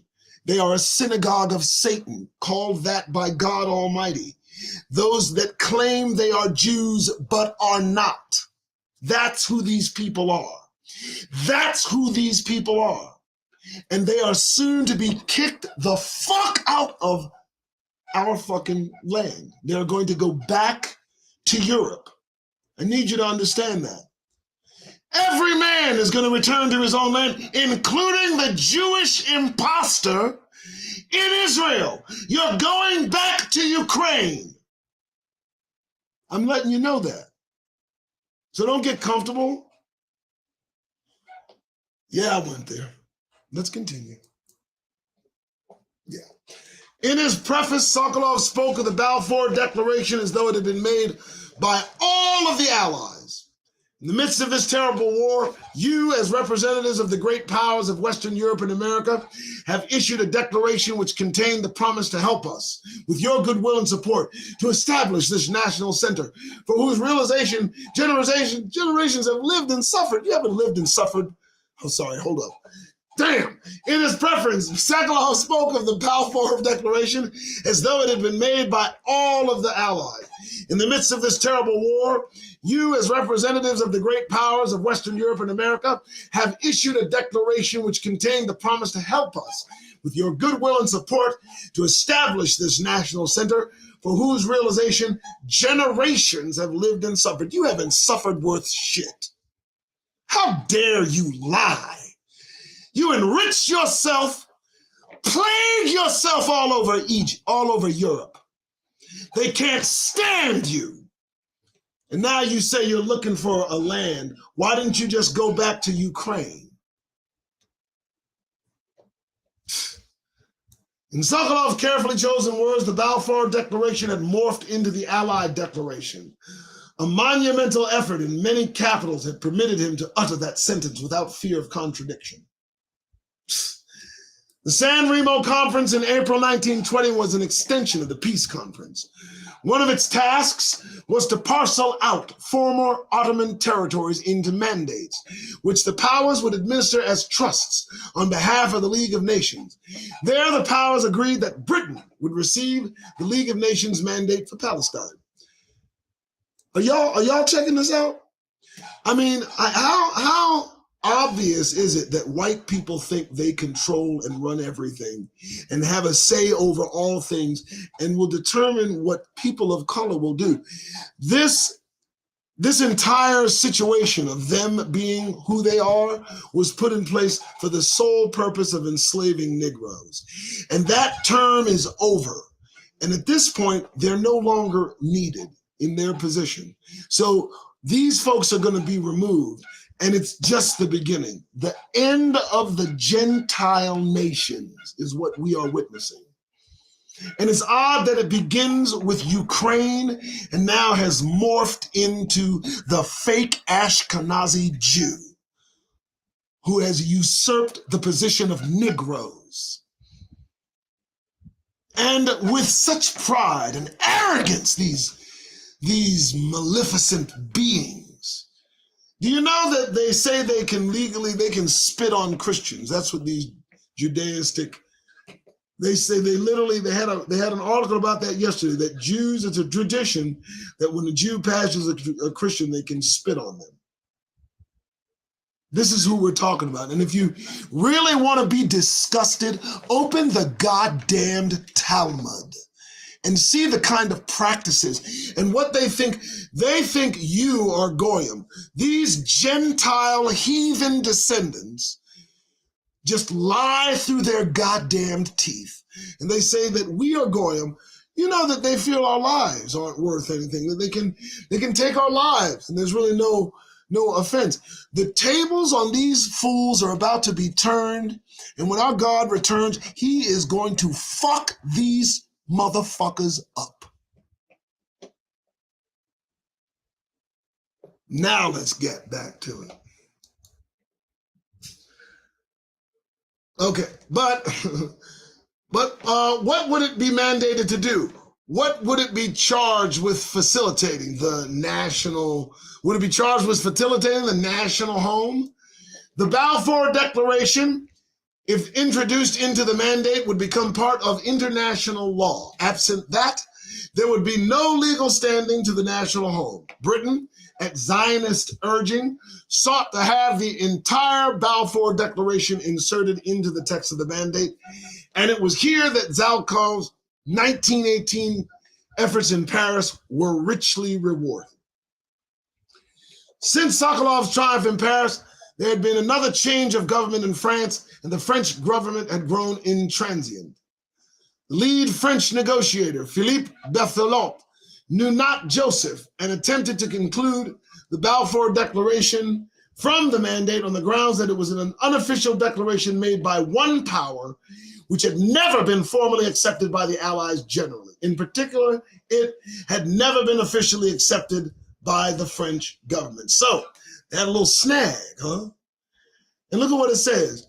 We don't know you. You're not Joseph. You Jews are not a Joseph. They don't know you. But I know they use it in a different text, but you know what I'm saying. Lord Curzon, Balfour's successor as a foreign secretary, replied that Berthelot was possibly not fully acquainted with the history of the question. He then produced Picot's letter to Sokolow and had the interpreter read it aloud. One could hardly say that Mr. M. Picot was unaware of the significance of the declaration.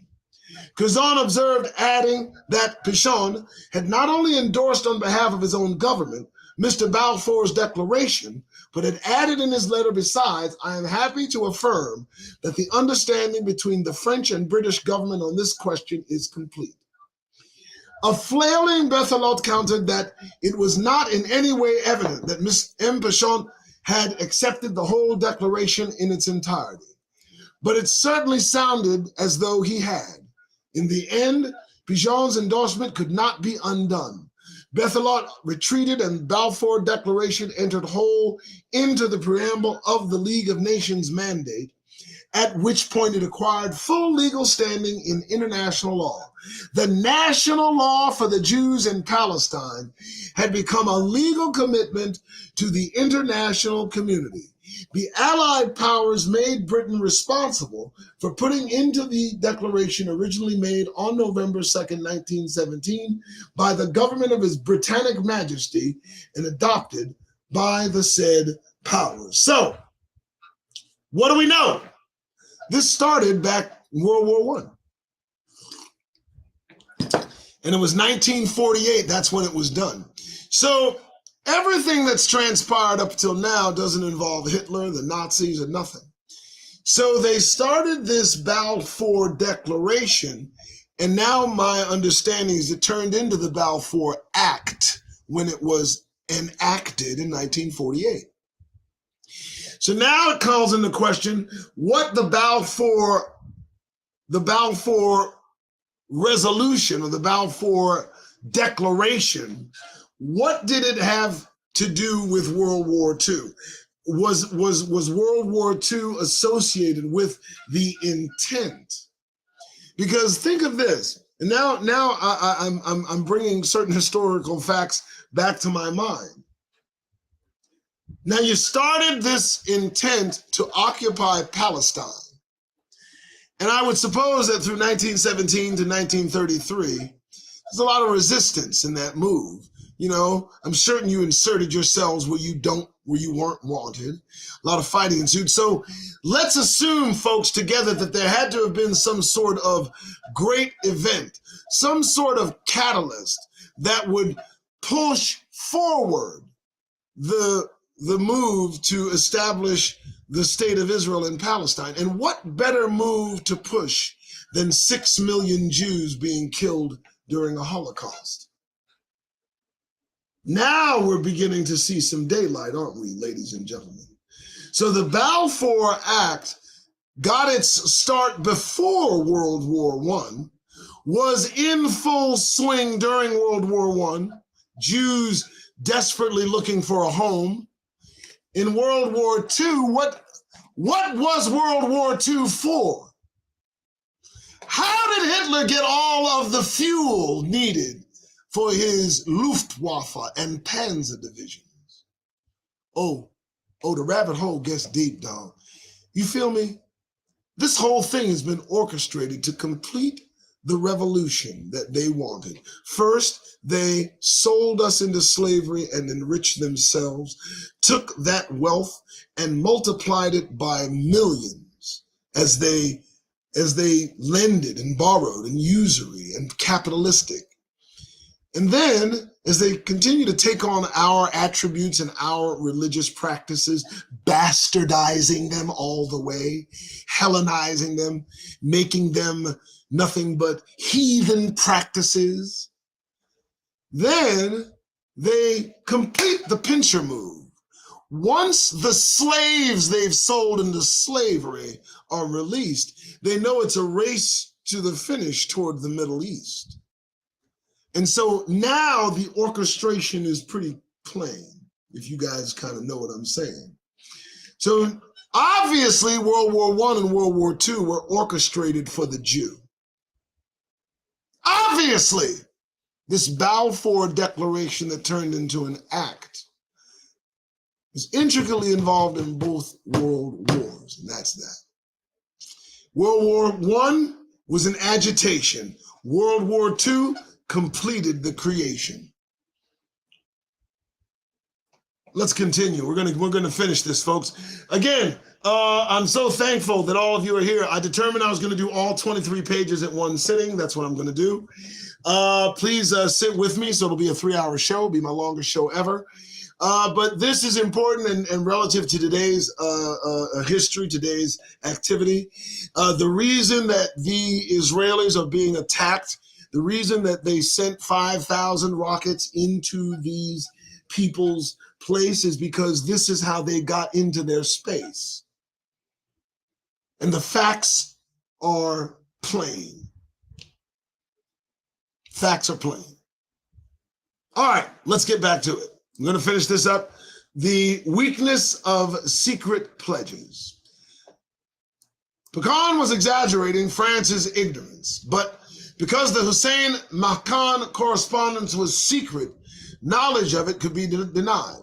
Fazal had entered a collision course with France, which in 1920 occupied Syria by arms and threw him out of Damascus. Given French determination to rule Syria, a clash would have been difficult to avoid. But the absence of an Arab Sokolow in Paris made it inevitable. No less significant, McMahon's secret pledges were meant for Hussein's eyes only. They weren't publicized to the Arabs until long after the war. The Balfour Declaration was something entirely different, a pledge to an entire people given before all the world. Do you hear that? A pledge to an entire people given before all the world. This was only partly obscured by the vehicle of the declaration, the letter addressed by Balfour to Lord Walter Rothschild for conveyance to the English Zionist Federation. But the letter was no more than a convenience, and Sokolow made light of it at a dinner on November 15, 1917, at which Lord Rothschild read the Balfour Declaration. Sokolow quipped that it had been sent to the Lord and not to the Jewish people because they had no address, whereas the Lord had a very fine one. The Balfour Declaration thus anticipated what later came to be called public diplomacy. The Zionist movement had no use for secret pledges of the sort Britain gave to Hussein. As Hezrel insisted at the First Zionist Congress in 1897, the movement sought publicly legalized guarantees, since anything else could be revoked at any time. Again, folks, they started this in 1897. They started this just after Negroes were released from their bondage, their enslavement, and a lot were looking toward Africa. There were movements toward putting these millions of Negroes back where they belonged. But before that could happen, these Zionists had to occupy what would have been considered the Negro homeland. This is serious stuff, folks. This is serious stuff. All right, so Herzl took a dim view of secret interventions and called for free and open discussion subject to constant and complete monitoring by world public opinion. The aim was to produce a public assurance by any government with control or say over Palestine and have it incorporated in public law. Are you looking at what we're talking about? White people just decided and took over an entire country of black people. That's what's going on here. In this aspect, Sokolow, a journalist like Herzl, was Herzl's truest disciple. It was Sokolow who coined the Hebrew term hasbara, explanation, a word that perfectly parallels public diplomacy in its modern sense. Sokolow saw hasbara as the natural form of Zionist advocacy in the chancelleries of Europe, in editorial boardrooms, and in public speeches. We are not conducting any secret diplomacy, he said in a London speech in mid-1917. Such a thing is obviously impossible for the Jewish people.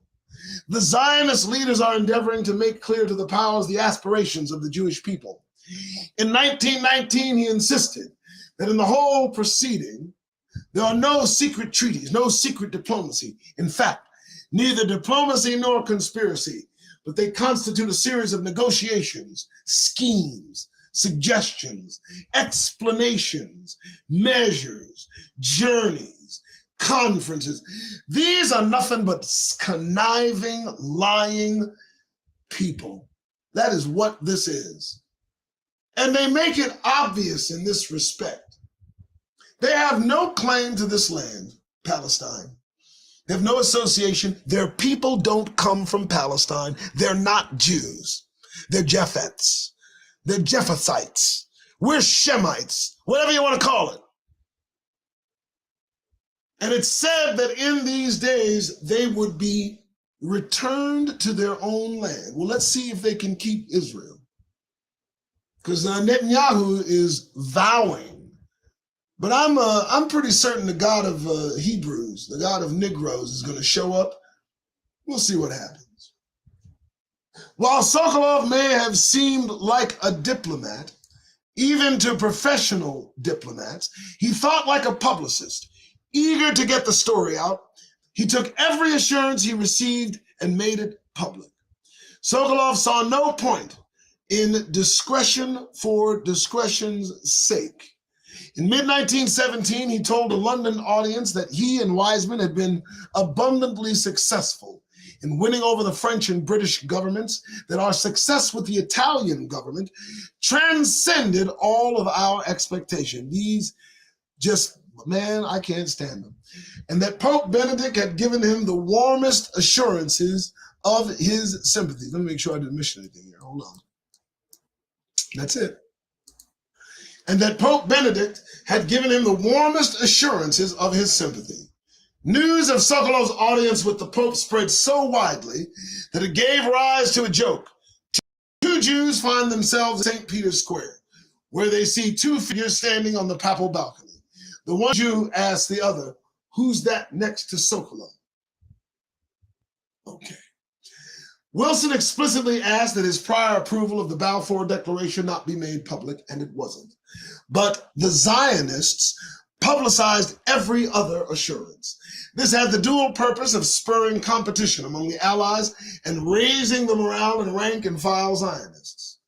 But above all, an open assurance communicated to a vast public could only be retracted at a cost. Indeed, had the Balfour Declaration been issued as a secret letter to Zionist leaders without having been cleared by the Allies, that is, like the British promises to Hussein, it would have never entered the preamble of the mandate, and Britain probably would have disavowed it in the 1920s. In 1923, the light of growing Arab opposition, a new British government did order a review of Palestine policy. Could the Balfour Declaration be abandoned? The review committee under Lord Curzon noted that the declaration had been accepted, not indeed without some reluctance, by the whole of our allies, that it met with especial favor in America, that it was officially endorsed at San Remo, that it figured in the original Treaty of Suez, and that it was textually reproduced in the mandate for Palestine, which was officially submitted to and approved by the Council of the League of Nations in July of 1922. Under those circumstances, it was well nigh impossible for any government to extricate itself without a substantial sacrifice of consistency and self-respect, if not honor. The British would no doubt had far fewer qualms about violating a secret pledge made only to the Jews. A public pledge that had been cleared and then seconded by the Allies was another matter. Britain wasn't yet prepared to sacrifice honor on that scale. So, what we see here is that they committed to this. And they committed to it in 1917, and they were still talking about it in 1922 at the League of Nations. And it was still getting talked about when Hitler decided to invade Poland. And if I might add, and I will, the promulgation of the Nazi Party and the hatred of Jews assisted Zionism in completing the task of obtaining Palestine as a homeland. It was in the cards, folks. This is a sinister plot. This is a conspiracy of the deepest notion and proof. And this is the reason I read this publication. Why Sokolow has been forgotten. But surely it is incumbent on Israel to remember the Balfour Declaration for what it was, the carefully calibrated consensus of the nascent international community right around 1917. Why has Israel forgotten? There are two reasons. First, when Britain became the mandatory power in Palestine, Zionism fixed its political action almost exclusively upon London. After the peace settlement, sympathy toward Zionism dissipated in France, Italy, and the United States, and the Vatican reverted to its traditional hostility. Britain became almost the sole support of Zionism. Wiseman spent the interwar years tirelessly reminding Britain of its obligation to foster the national home. With steadily diminished results,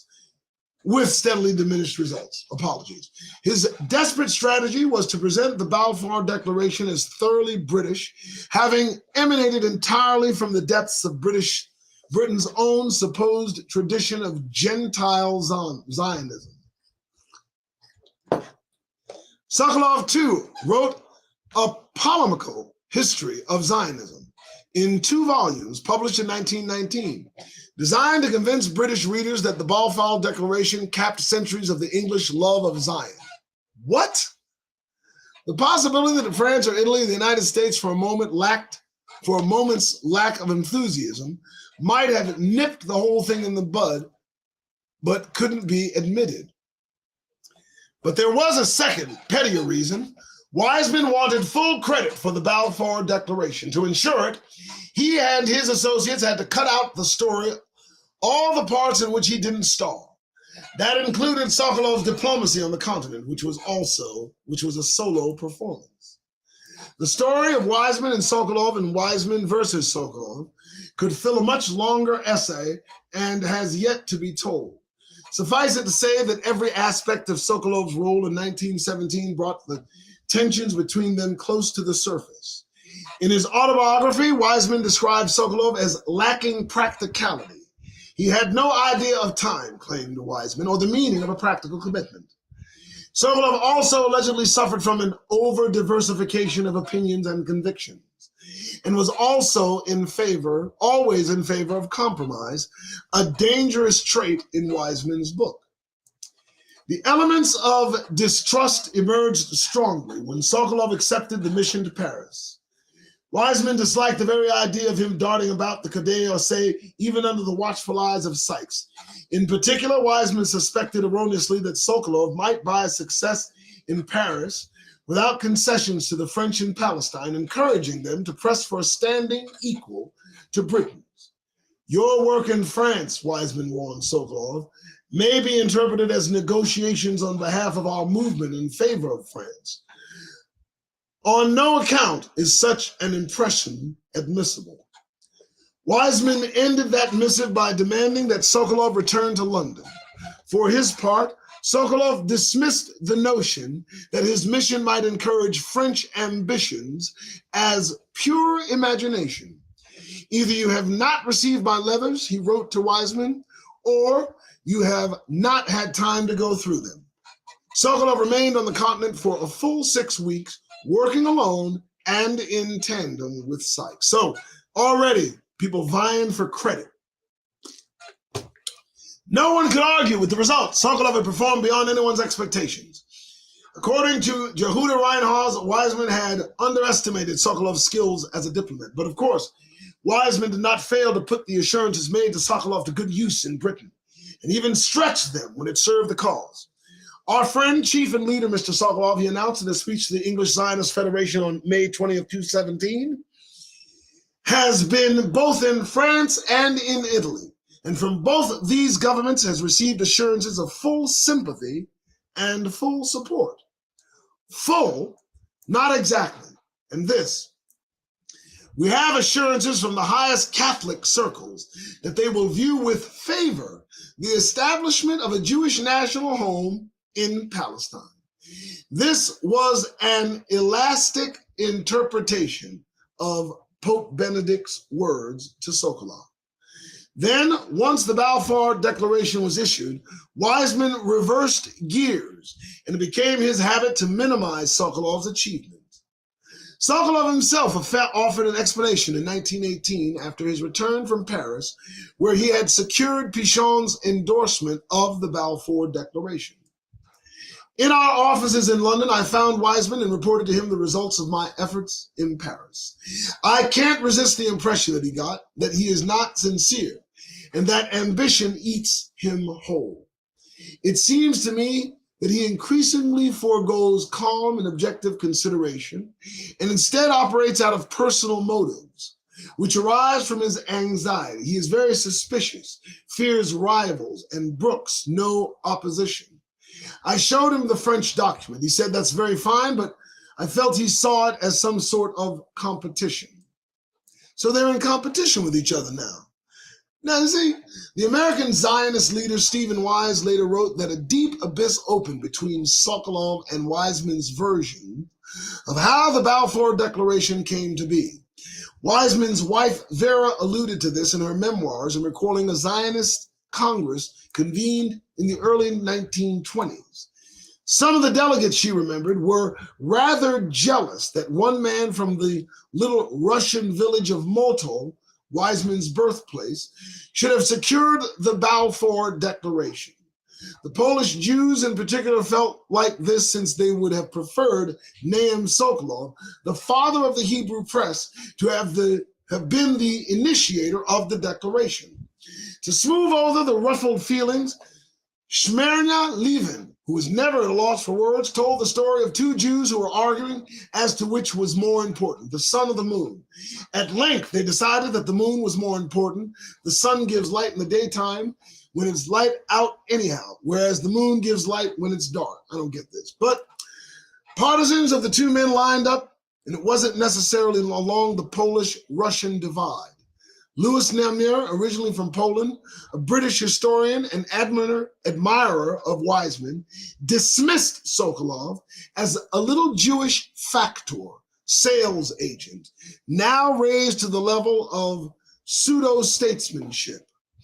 Reuben Branian, originally from Russia, a publicist and admirer of Sokolow, claimed that it was Sokolow, perhaps more than Wiseman, who won the sympathy of prominent British Jewish figures, theretofore indifferent to Jewish national aspirations in Palestine.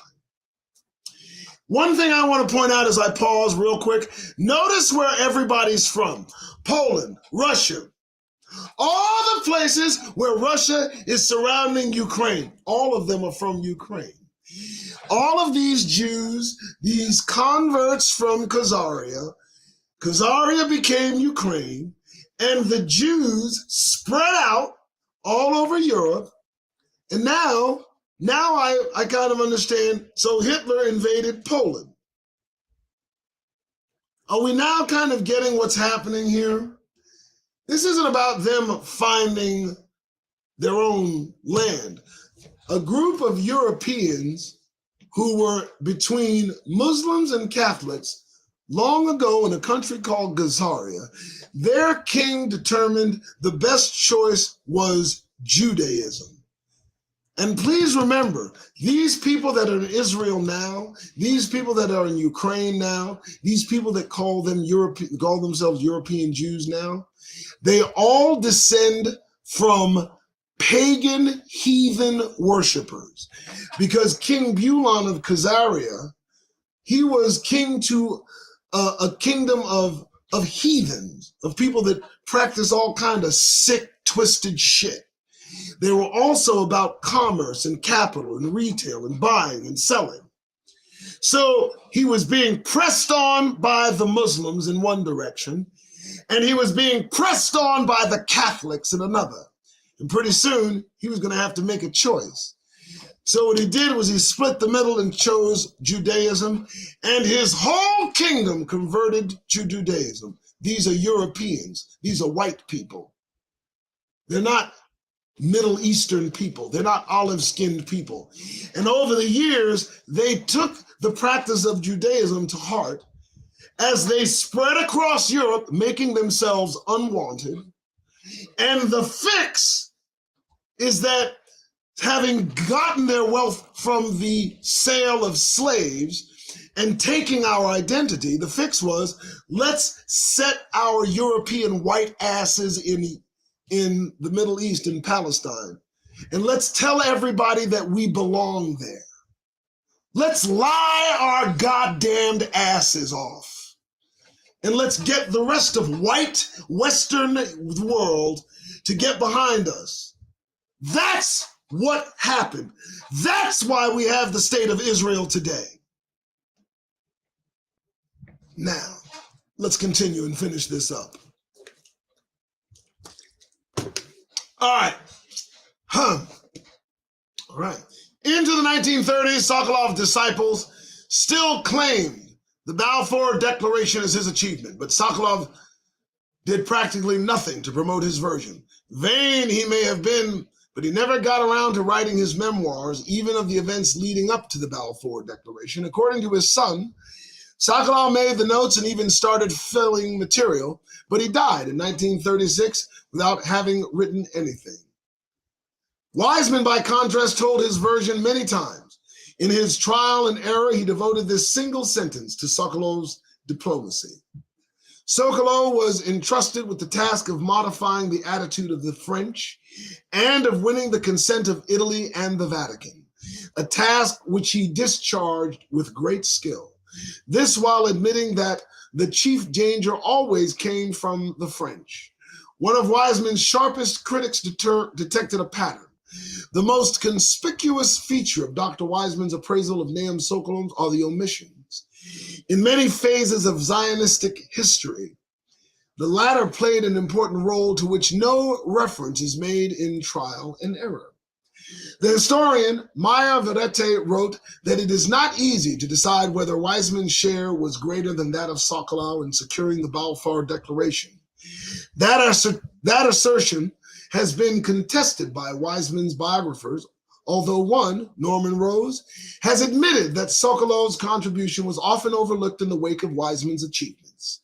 But the question is not whether Sokolow has received less than his due. Until a biographer researches Sokolow as thoroughly as others have been researched Wiseman, there cannot be an answer. The problem is that the forgetting of their partnership, perhaps the most consequential in the history of Zionism, didn't only erase Sokolow from memory, it erased awareness of the Allied antecedents of the Balfour Declaration.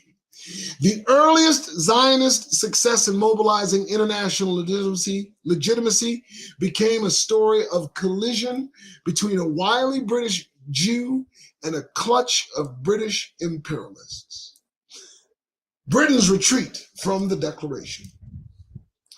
For 2 decades, Wiseman led the Zionist struggle to hold Britain to its promises, to close what he recognized as the gap between the promise of the Balfour Declaration and the performance. But by the late 1930s, Britain was in full retreat from the Declaration. In the British White Paper of 1939, Zionists saw its final abrogation. The White Paper, which informed British policy throughout World War II, blocked Jewish immigration to Palestine at precisely the moment when the Jews of Europe faced destruction. Britain attempted to set Palestine on a course to become an Arab state with a Jewish minority. As the sun set on British support for Zionism, Wiseman argued that Britain hadn't the right to discard or even interpret the Balfour Declaration of its own. Why? Not because its text had appeared in the preamble of the League of Nations mandate. By 1939, the League was in tatters. Instead, Wiseman cited the World War I commitments made to Zionism by the other allies. Britain had the moral right to rule Palestine only because the civilized nations of the world had conferred it for the explicit and direct purpose of helping to build up the Jewish national home. And these nations did so because of Zionists' exertions. Did not the British government of the time, 1917 to 1918, encourage us, the late lamented leader Sokolow, myself, and other friends who were working in the cause of Great Britain and Palestine to go to France, Italy, America, and plead? I do not exaggerate this contribution, that the mandate should be given to Great Britain. We were encouraged to do it. We were encouraged to bring in our people. We were encouraged to pour out all that was best in us because we entrusted the word of Britain. That was for us the rock on which we were to build in Palestine. Thus did Wiseman at his lowest ebb admit the true character of the Balfour Declaration. It had not legitimized Zionism. It was Zionism through its diplomatic efforts among civilized nations which had legitimated the Balfour Declaration. Not only had its issuance depended on the tacit or explicit agreement of the Allied powers, but that agreement had been secured by the Zionists themselves, by Wiseman, Brandeau, and above all, by the lamented but forgotten Sokolow. Time to fix the distortions. The centennial of the Balfour Declaration is the perfect opportunity to chip away at the distorted accretions of the century. The largest of these is the notion that the Balfour Declaration arose outside any legitimate framework as the initiative of a self-dealing imperial power. This is utterly false. The Balfour Declaration wasn't the isolated act of one nation. It was approved in advance by the Allied powers, whose consensus then constituted the only source of international legitimacy. Before Balfour signed his declaration, leaders and statesmen of other democratic nations signed their names on similar letters and assurances. The Balfour Declaration anticipated a world regulated by a consortium of principal powers. The same world that 30 years later would pass a UN resolution legitimating the establishment of a Jewish state. This centennial is thus the time to remind governments of their shared responsibility for Britain's pledge to establish a Jewish national home in Palestine. In Washington, Paris, Rome, and Vatican City is important for Israel's ambassadors and friends to speak openly of the historic and essential role of each government in the gestation of the declaration. The same should be done in all the capitals that endorsed the Balfour Declaration after its assurance, but before it was enshrined in the mandate. This would include Beijing and Tokyo. The American role deserves particular emphasis. Few Americans know that Woodrow Wilson approved the Balfour Declaration in advance, or that this approval had a decisive effect in the British cabinet. The United States never entered the League of Nations and so never ratified the mandate, but in June of 1922, the United States Congress passed a joint resolution, the so-called Large Fish Resolution, that reproduced the exact text of the Balfour Declaration. The United States of America favors the establishment in Palestine. President Warren G. Harding signed the resolution the following September. The centennial is a unique opportunity to remind the American public of these facts, all of which point to America's shared responsibility for the Balfour Declaration. The main commemoration will take place in Britain. And here it is imperative that Israel and its friends insist on a full accounting of Britain's record. The past month's attempt by the Palestinians to force Britain to apologize for the Balfour Declaration has already failed. Palestinian Authority President Mahmoud Abbas demanded such an apology several times over the past year, most notably in a speech at the United Nations where he cited the catastrophes, misery, and injustice this declaration created. In April, the British government informed the Palestinian Authority that it does not intend to apologize. You hear that? We are proud of our role in creating the state of Israel, establishing a homeland for the Jewish people in the land to which they had such strong historical and religious ties was the right and moral thing to do, particularly against the background of centuries of persecution.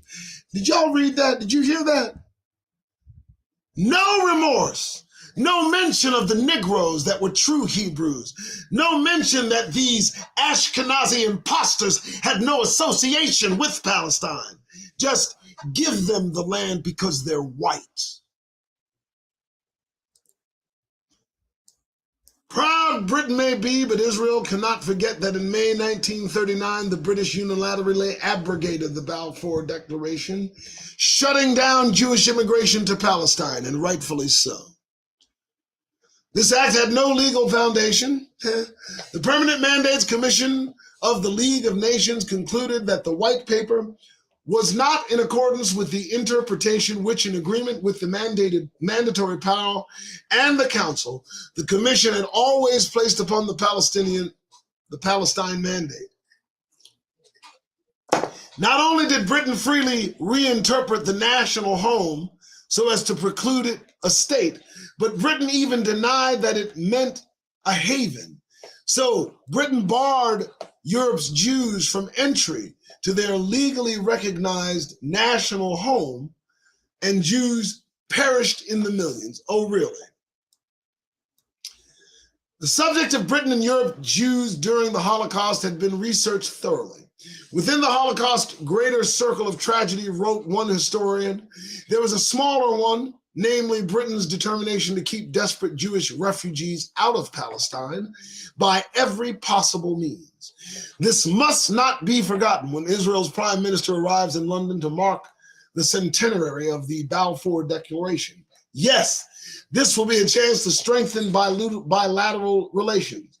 No, an apology is not demanded, but if the Balfour Declaration is now to be deemed a source of British pride, its revocation should be deemed a source of British shame. No, they shouldn't apologize.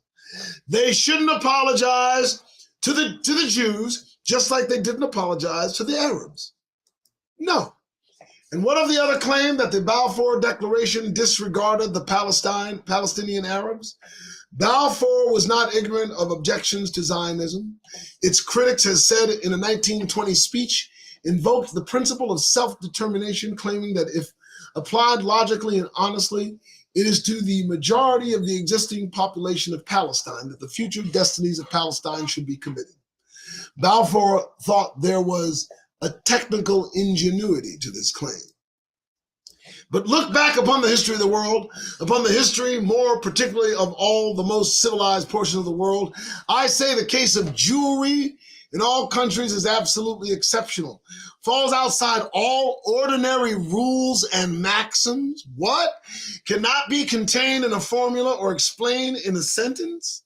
The deep underlying principle of self-determined points to a Zionist policy, however little in its strict technical interpretation may seem to favor it. So what you're saying is Jewry is special when it's white. Interesting. When Jews claim to be white, and those white Jews are special. Otherwise, okay. This should be read as the codicil to the Balfour Declaration. The Kanban letter spoke of justice and reparation. Pope Benedict cited providence. The Mandate Preamble mentioned the historic connection of the Jewish people with Palestine. There were all attempts to contain in a formula that which Balfour said no formula could contain. The poetic simplicity of the Balfour Declaration resides in its presumption that a home for the Jews in their land needs no justification. How godly are thy tents, the Declaration proclaims. A century later, it still does. So, 23 pages, 2 hours, 38 minutes. That's what we do, folks. We just read over the forgotten truth about the Balfour Act, relevant in today's news. as it has everything to do with folks living in Israel claiming to be Jews. And we're not fooled any longer. And anti-Semitism is no longer your kryptonite. We know who you are. Now, I got publications like this for Negroes who might have missed my past shows. Just let Detrina know, and we'll let a PDF go. This one's also available, 23 pages. Now you know that's it for the ages. I gotta go. That is the Doug Rice Show. For God's sake, I've never done one that lengthy, and I do appreciate your hanging with me. We read the entire publication. We read everything. There's no more. And I think it was a good read too. I really do. I enjoyed doing it, and I enjoyed doing it for you.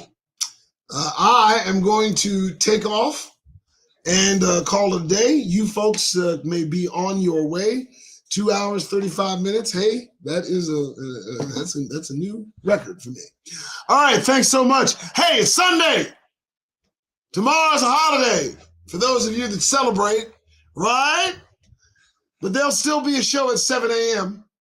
Okay, there'll still be a good topic I'll cover. Even though you may not go to work tomorrow, you're still going to be out there amongst the masses. Please protect your Negro asses. And you all know I always end the show the same way. And then I let you go. If you got to be out there all in public spaces, do me a favor, will you? Get that goddamned grin off your faces. You may go.